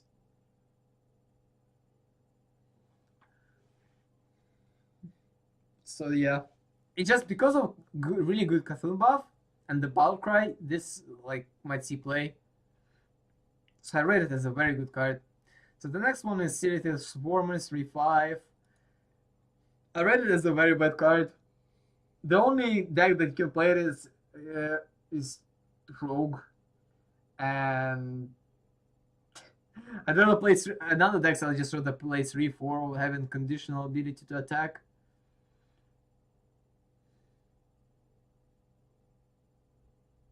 It's like the 2-4 from the previous expansion that can attack when you hero power. I don't remember that card. Ancient Watchman. Same style of the card. Same as bad. Actually, I should rate it as garbage. Because it will not see any play. The spawn on DOS. Zot. This red will give minions 1/1 for 2/2 stats for 3 mana. Bad stats, bad effect, garbage. Straight up, nothing more to say. Squirming Tentacle. Another Tentacle. So Taunt for 3 mana, 2/4. Nothing else. I think it's bad because like same as 1/4 taunt for 2, you don't really need taunts that early unless you want to protect something, and stats like are not that spectacular. Like we have 2/4 for 2 mana on priest. Yeah, it's good, but for 3 mana it's not good enough. That's what I want to say. And the last one is Twilight Elder, 3/4 for 3, give Cthulhu +1/+1 at the end of your turn. This one is same as 2/3 for 2. It's a really conditional. If you have it depends on how much no. Yes, how much attack Cthulhu should need to be viable. 20, 15, 16, I don't know. For it to be worth a finisher. So if you don't have enough, this will see play. If not, no. There is just better options. But it might see play in Druid since actually no. As a 3-drop, you'll always play Disciple of Cthulhu because it's just like way stronger as a standalone card, and I'm not stronger. It's just way more flexible. That's why you would run it over this card anytime. But if you really need 2 of them, why not? If it will be like something like mid-range Druid with Cthulhu as a finisher, I don't think so because the Ancient Ruler is kind of bad, but who knows. And now we move on to the 4 attack creatures. There is a lot of them. 11 4 attack creatures. The first was an Aberrant Berserker, 3/5 for 4, and rage +2 attack. It's a minor Berserker for 4 mana, so it's very bad. Stats are poor, nothing else to say. Then Blackwater Pirate. It's a pirate.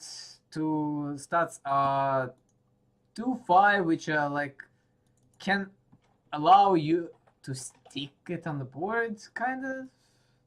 No. Weapons cost 2 less. There's not a lot of good weapons, to be honest, for it to be worth running. In the pirate deck,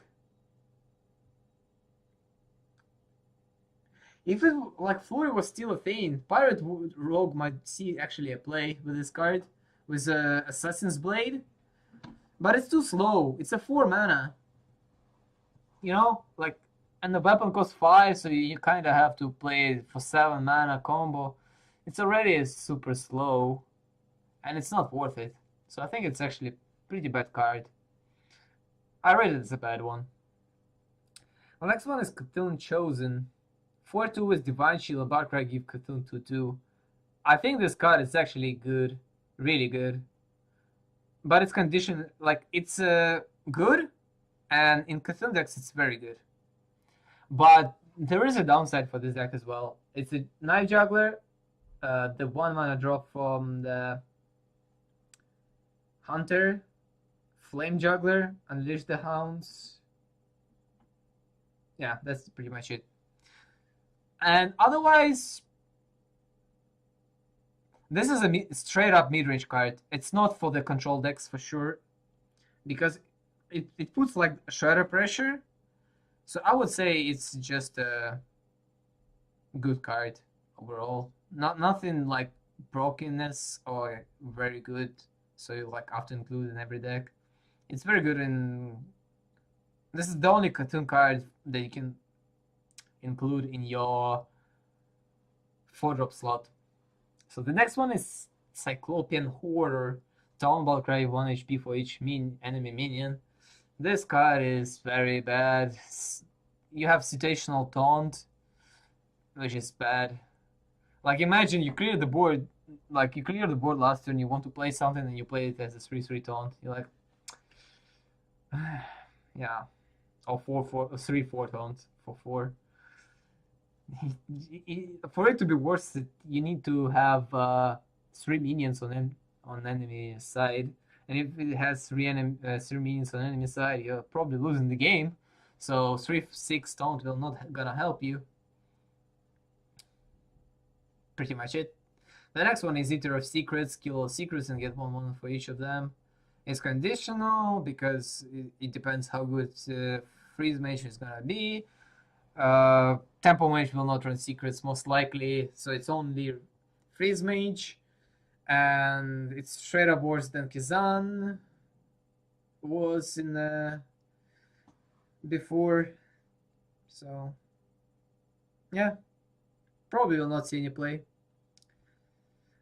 Evolved Kobold, 2/2 for 4 mana, spell damage +2. This is garbage. Spell damage was never that relevant, unless it's used in a spell power decks, which was Druid and Mage only. And for Freeze Mage, you don't really want to have 4 mana spell power card. Like, you play Talos just because it's flexible and draws you card as well. The next one is Faceless Shambler. 1/1 that copies friendly stats.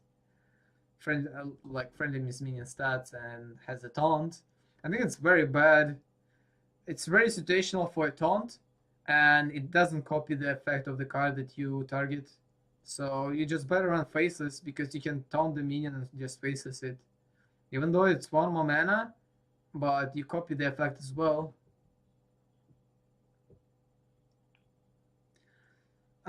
The next card is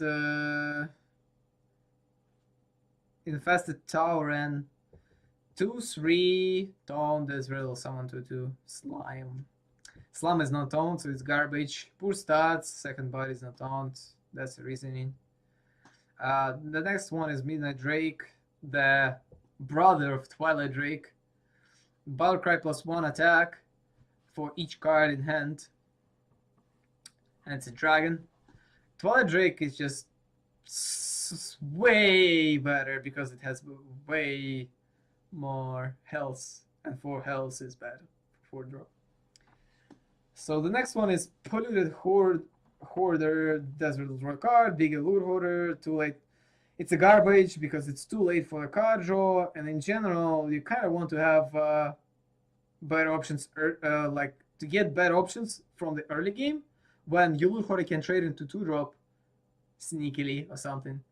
When this card doesn't trade into 2-drop as well, but on turn 4. So it's just bad. Sorry, scroll down. And yeah, and the last 4-drop is Twilight Summoner. Yeah. Earthshock. Nothing more to say, it's garbage. Like, unless Shaman is gonna be out of the meta, or you will build a Zoo deck and ban Shaman, this might see some play. Thanks. But probably not. Thank you for the donation, whoever it was. So we move on to the 5-drops. I'll answer the questions and read everything after the review. So let me concentrate on this one. I will not distract myself.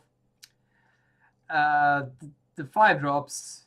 Corrupted Healbot. It's does relate HP to enemy hero. I think it's very bad. So it's only playable. Like I think it's very bad for a few reasons. So in control meta, stats don't matter that much. Like in heavy control meta, like 6/6 or 5/6, it doesn't matter much, right?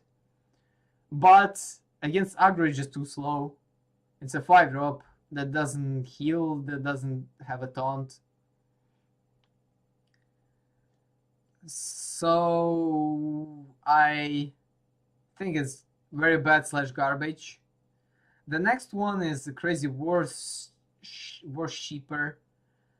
3/6 taunt. If take damage, give 2/1/1 +1/+1. I think it's actually a decent card, and there is not a lot of taunts for 5 that you can play. It's only in Druid like 4/6, right? In Shaman you play 4/6 and a Zoo Drake, But for other decks, for example, for Priest you have the healing one, but Warrior, what about Warrior? Warrior has only Hearthstone Jones and Brawl. So if Warrior, Katoon Warrior will be, I think this card will be played in Warrior for sure. Because it's a Fan Creeper. Fan Creeper was like right about to be played. Kind of. And this is just straight better Katoon for Katoon decks. So maybe it will see play in Warrior Katoon deck. Or maybe even Priest, who knows? Because it's alright card. Nothing spectacular, but alright. So the next one is called Apothecary. Apothecary, yeah. 4/4, yeah, heal card. For each enemy minion restore 2 HP. Yeah, it's garbage. Like the 10 was heal, you want to play it on an empty board when you're already stabilized. So you get like you stabilize on the board and you heal to get back into the game. And with this card, you need to play when opponent has a huge board.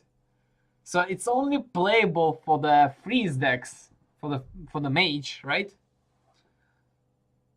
I mean, where it only works fine. Or it has to be played with a Shadow Flame on turn 9 for Warlock. So the only way I see this be played is mage. That's it. Some sort of control mage as just a stall. I don't know.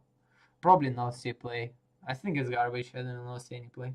But it might be a situation where you don't have any alternatives and you would be forced to play this. So the next one is Psychotron. The hello Nirvana's. All right, nothing more to say. So it's garbage. Too late for the taunt, divine shield, protect anything. Yeah, it's garbage. The next one is Validate Don't Say 07, change attack to 7 at the start of the turn. It's very bad. Opponent can trade it before it gets 7 attacks, so it gets weaker and weaker. But I wouldn't say it's horrible, just because there is no good 5-drops, like for any deck. Like, as we see, like there's no good 5-drops except existing ones. An existing one is like Azure Harrison Jones. That's pretty much it. And 5/6 vanilla. Now you will probably play 5/6 over this. So yeah, it's probably garbage as well. The next one is Dark Speaker. 3/6 for 5, swap with friendly minion. I rate it as a decent card. Because like there is no good 5-drops first of all. And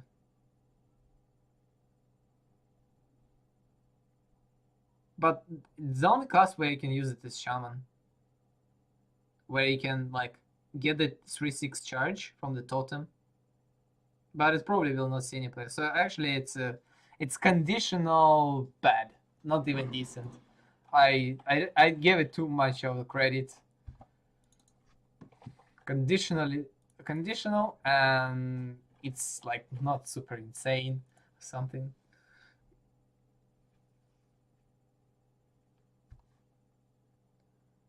So let's move on to the 6-drops.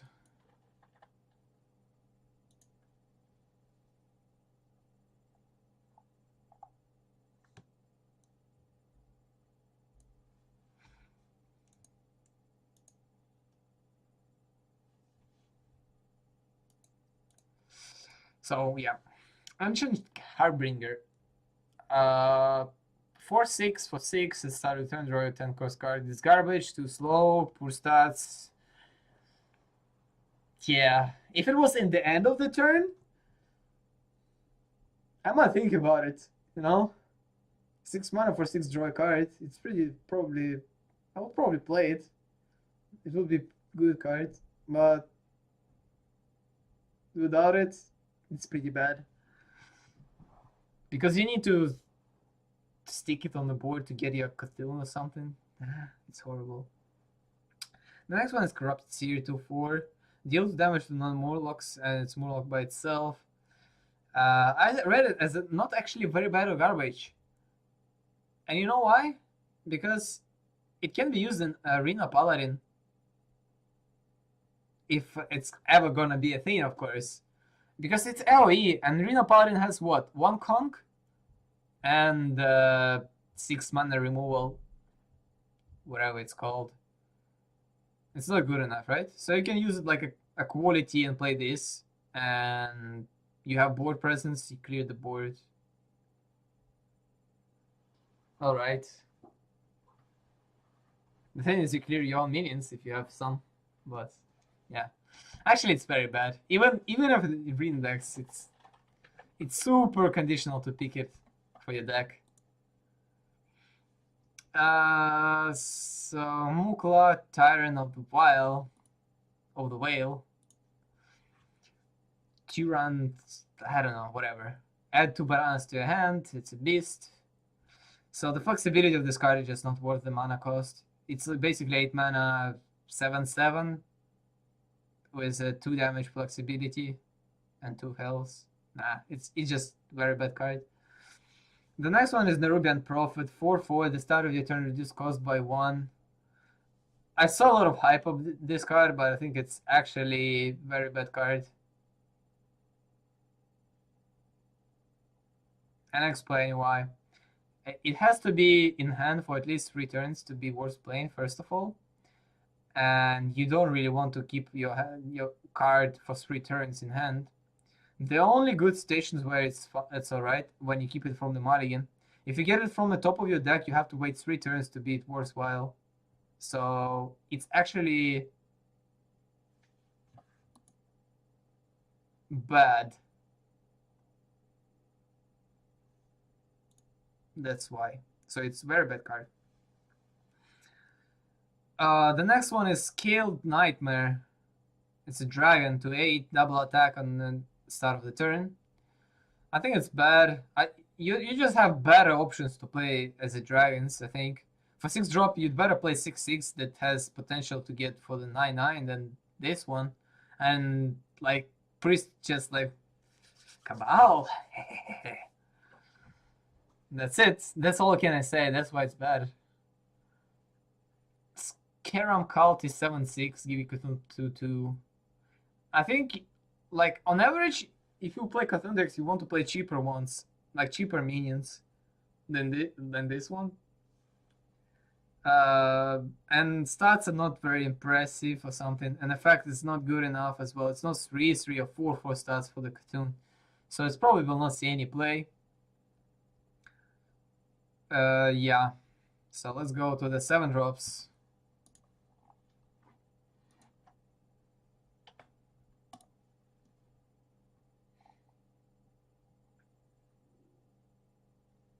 All right. Bog Creeper. It's a very bad card. It's too late for what it does. To have an impact versus aggro decks and against control decks, like 6/8 taunt for 7 is just bad. So yeah, just bad card overall. The next one is Grotesque Dragonhawk. It's a garbage, complete garbage. 5/5 in Fury. Hello Garpy. Like 1 mana, like Garpy costs 1 mana less and 1 less attack. So it just yeah. Let's go to the next one. Hogre Doom of Elvin. 6/6. I think it's actually a decent card. It might see play, it might not. It's Trogzor type of card, but the reason it's a bit better than Trogzor, because your opponent can't trade minions into it. Like if he uses like Slam, for example, you get a 2/2. If he uses 1 minion that has less than 6 attack, you get 2/2 anyway. If he uses Shield Summon it, you get 2/2 anyway. So against spells, it's slightly weaker than Trogzor, but against minions, it's much stronger. So this card might actually be a sleeper deck, a sleeper card of the set, and it might see play.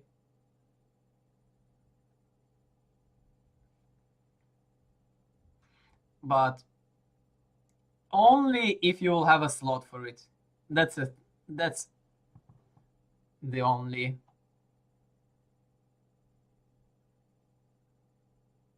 That's why I read it as decent. It's not a horrible card or like unplayable or something. It just in some deck where you don't have a good big boy, you can play it. Why not?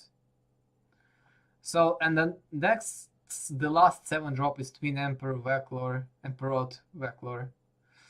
Taunt Valkyrie Cthulhu has 10 plus attack. Summon another one. Another for 6. So if it's in Cthulhu deck, this card is insane. It's insane. Holy shit. It's 10 mana value for the 7 mana. Even 10.5. No, actually 10. Maybe a bit less, like 9.5. For 7 mana.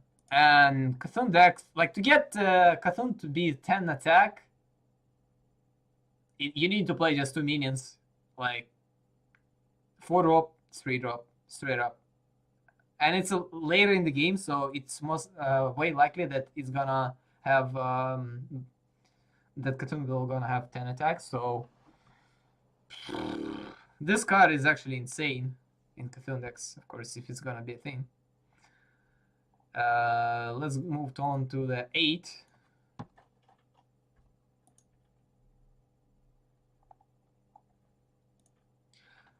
Doomcaller, Battlecry, give Cthulhu 2/2. If it's dead, shuffle it into the deck.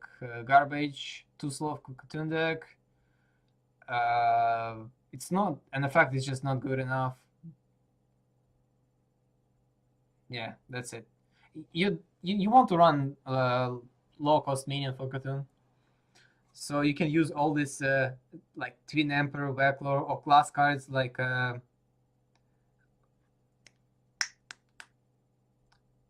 the armor gaining one or health gaining for the priest. So yeah, just not just bad. And you don't need to react Cthulhu because when you play it, you just win anyway. Most of the time, of course. And the 8 mana card, next 8 mana card is Eldritch Horror 6/10 for 8. Too slow, for pure stats. Like for 8 mana, I want card to do something immediately. It doesn't do anything. Just 6/10 body. Garbage. And the Boogie Monster is even more garbage than this, like the previous one. It's like horrible. The garbage of the garbage. It's on the same level as Whispers of the Old Gods, maybe even worse.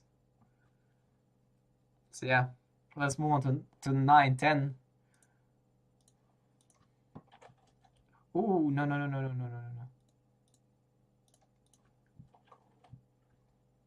Yeah, let's go. Let's talk about 9 first.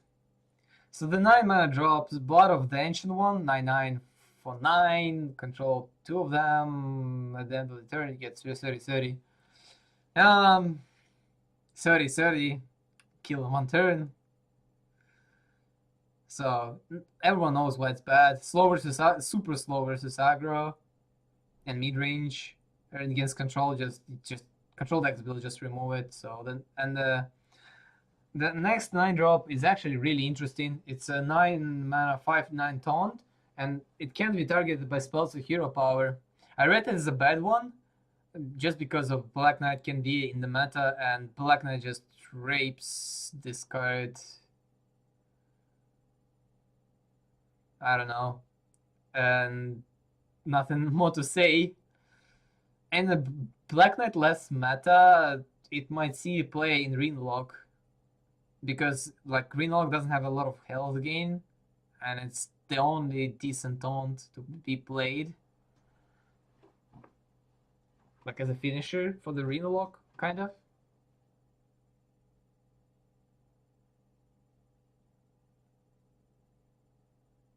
But probably not. It's really conditional, like what decks will be playable, like if Black Knight will be in the meta or not. And we are going to the interesting part, like the more explanation part, I guess. So we are starting with like from the bottom for the Isharj. This card is garbage. It's too slow what it does. Like Varian is just straight up better, like way better than this, and it pulls off like 1 minion. Just bad card. Like in fatigue, you just lose fatigue, and yeah, it's garbage. Yogg Saron Hop Sand 7/5, cast random spells, 5 spell. It's a garbage, but it's flashy garbage. So yeah, seems good. And the next one is Dot the Corruptor 5/7. Summon your desert minions that die. It's conditional, really conditional card. And the only decks that can be viable for this card are Rogue and Hunter.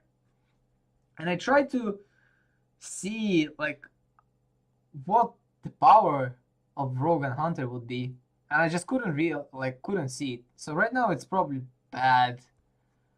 But in the later, like with the later expansions, when we will see maybe more Death Rattles, it can be good. But right now it's very bad. There is just not enough Death Rattles. Rogue has like a Pillager, 2-mana drop, no Barak, and that's it.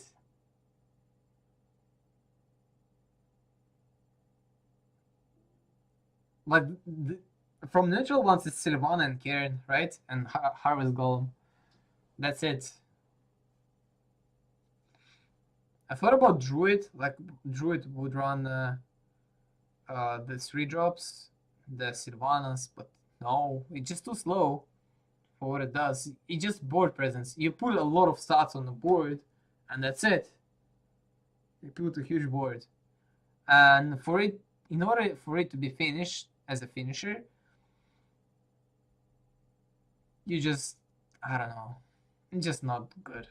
In the wild, on the other hand, it's probably insanely broken.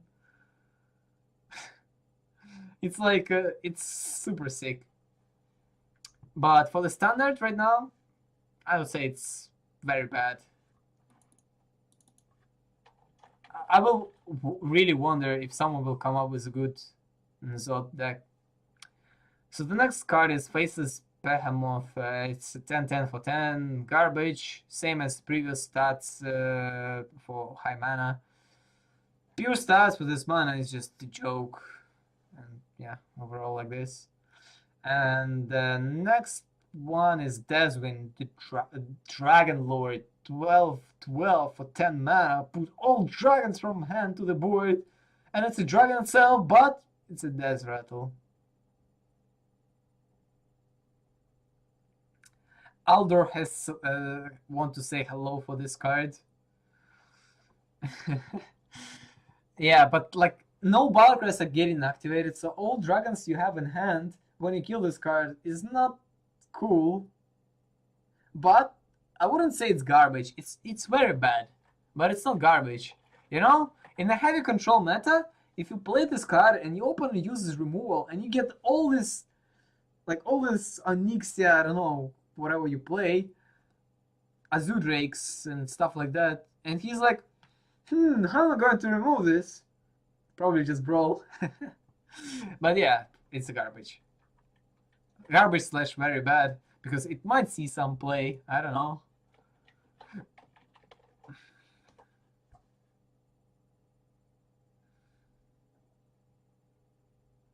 Yeah, it will be only featured in Brain Killer's decks, agreed.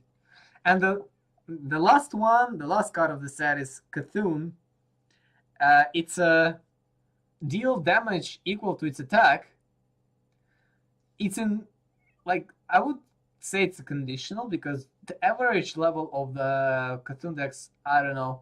Like they push it really hard, but I don't know how strong it will be. Probably not that super strong, just because, like, it's super simple to build the Cthulhu deck most of the time when meta will get refined. And if everyone will run Cthulhu decks, it will be just like, oh, I draw Cthulhu first, I win, and the second one, oh, you didn't have enough damage, I play my own Cthulhu and you die. And it's all about that. So I don't think it's gonna happen. Maybe only one class will have the viable Cthulhu deck. So it's either Druid, Warrior, Priest, in my opinion. Maybe Warlock. Like it's a force one, but Warlock is much more likely because you can have just better finishers as a Warlock. And yeah, it just creates new archetype of the decks, which is also cool. And it's card and finisher by itself, because if you control the board and it's empty board, you can just 20 damage burst to the face. Oh, I don't know how much you need. Probably 20 is like the deadline for the deck. So you probably will need something like 14, 16 buff for the Cthulhu in your deck, something like that.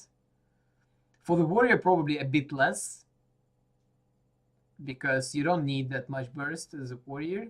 Probably you need 15 damage. So like 12 damage Cthulhu is enough. I mean, 15 damage Cthulhu is enough, so 12. The summary of the all buffs from the Cthulhu cards is enough. So yeah, Zod's decks are Hunter Rogue, if there will be any in the future. At the moment, at least, like the most viable from the all decks that you can play. And for the Cthulhu, it's Warrior, Druid, Priest, and Warlock. Druid and I mean, it's equal chance that all of them will be played. I don't know. Probably Druid has the most chances to see it being played, but other classes have same chances as well.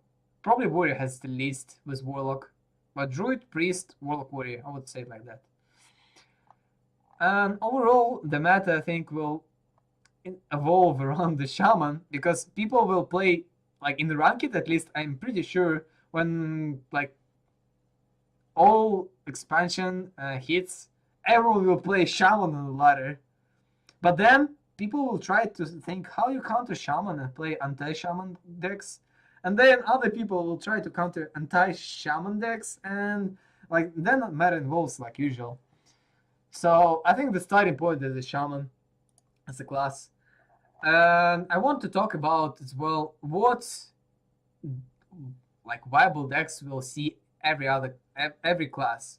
So Druid will have Ramp and Ramp plus Cthulhu maybe.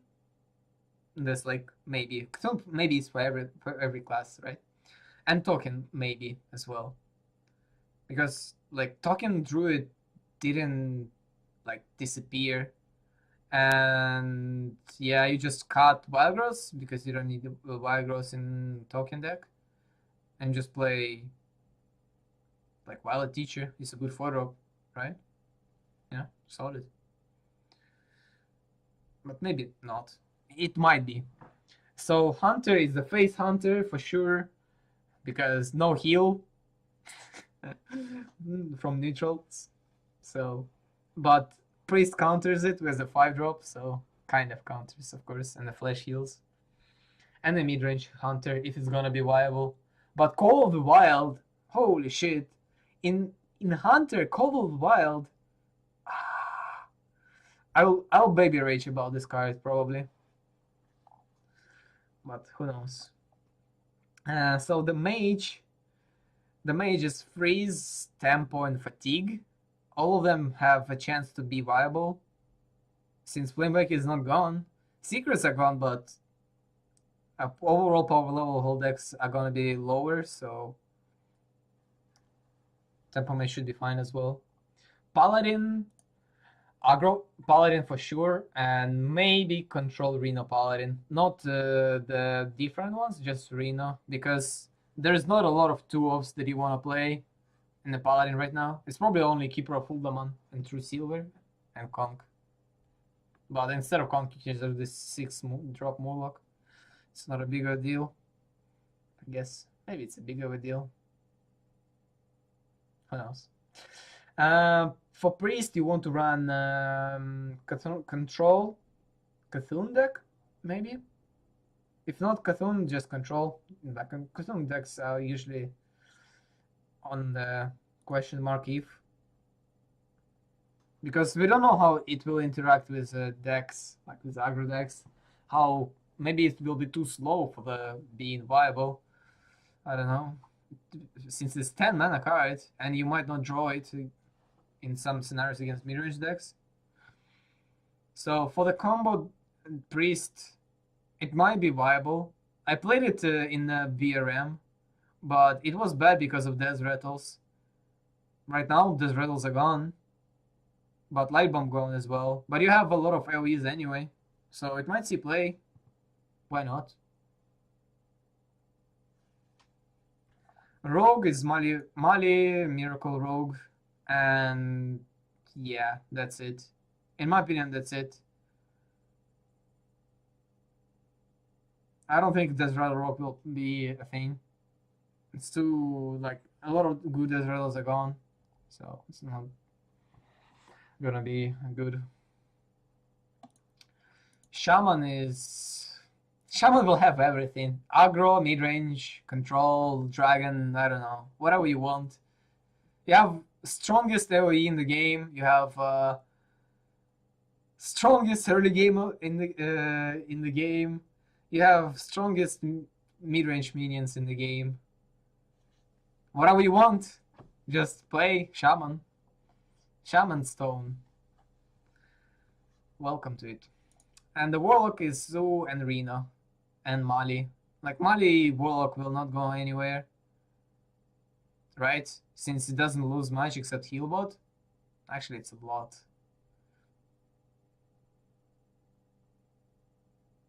Maybe it's actually a lot.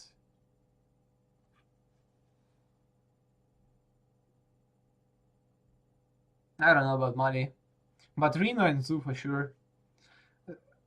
I don't know how it will be competitive, but people will experiment for sure with it. For Warrior, it's Control, and maybe Cthulhu Control, and Super maybe Patron, which probably is not gonna happen.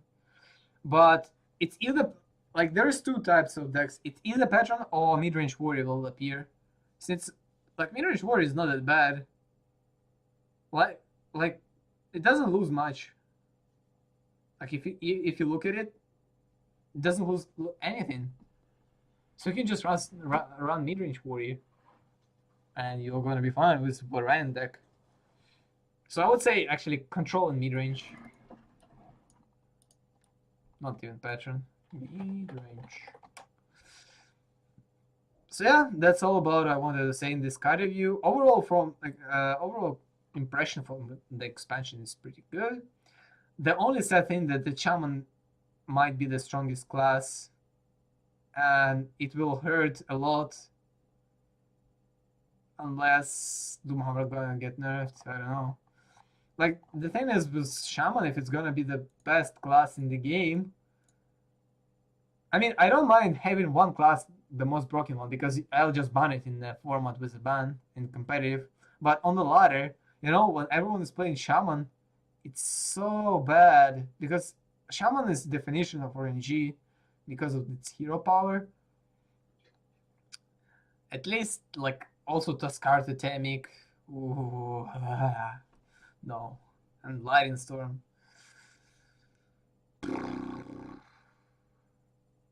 Hopefully it will not be super broken. That's all can I say. So thank you for watching my card review. I hope you like it. And if you're watching it on YouTube, follow me. See you later with new videos.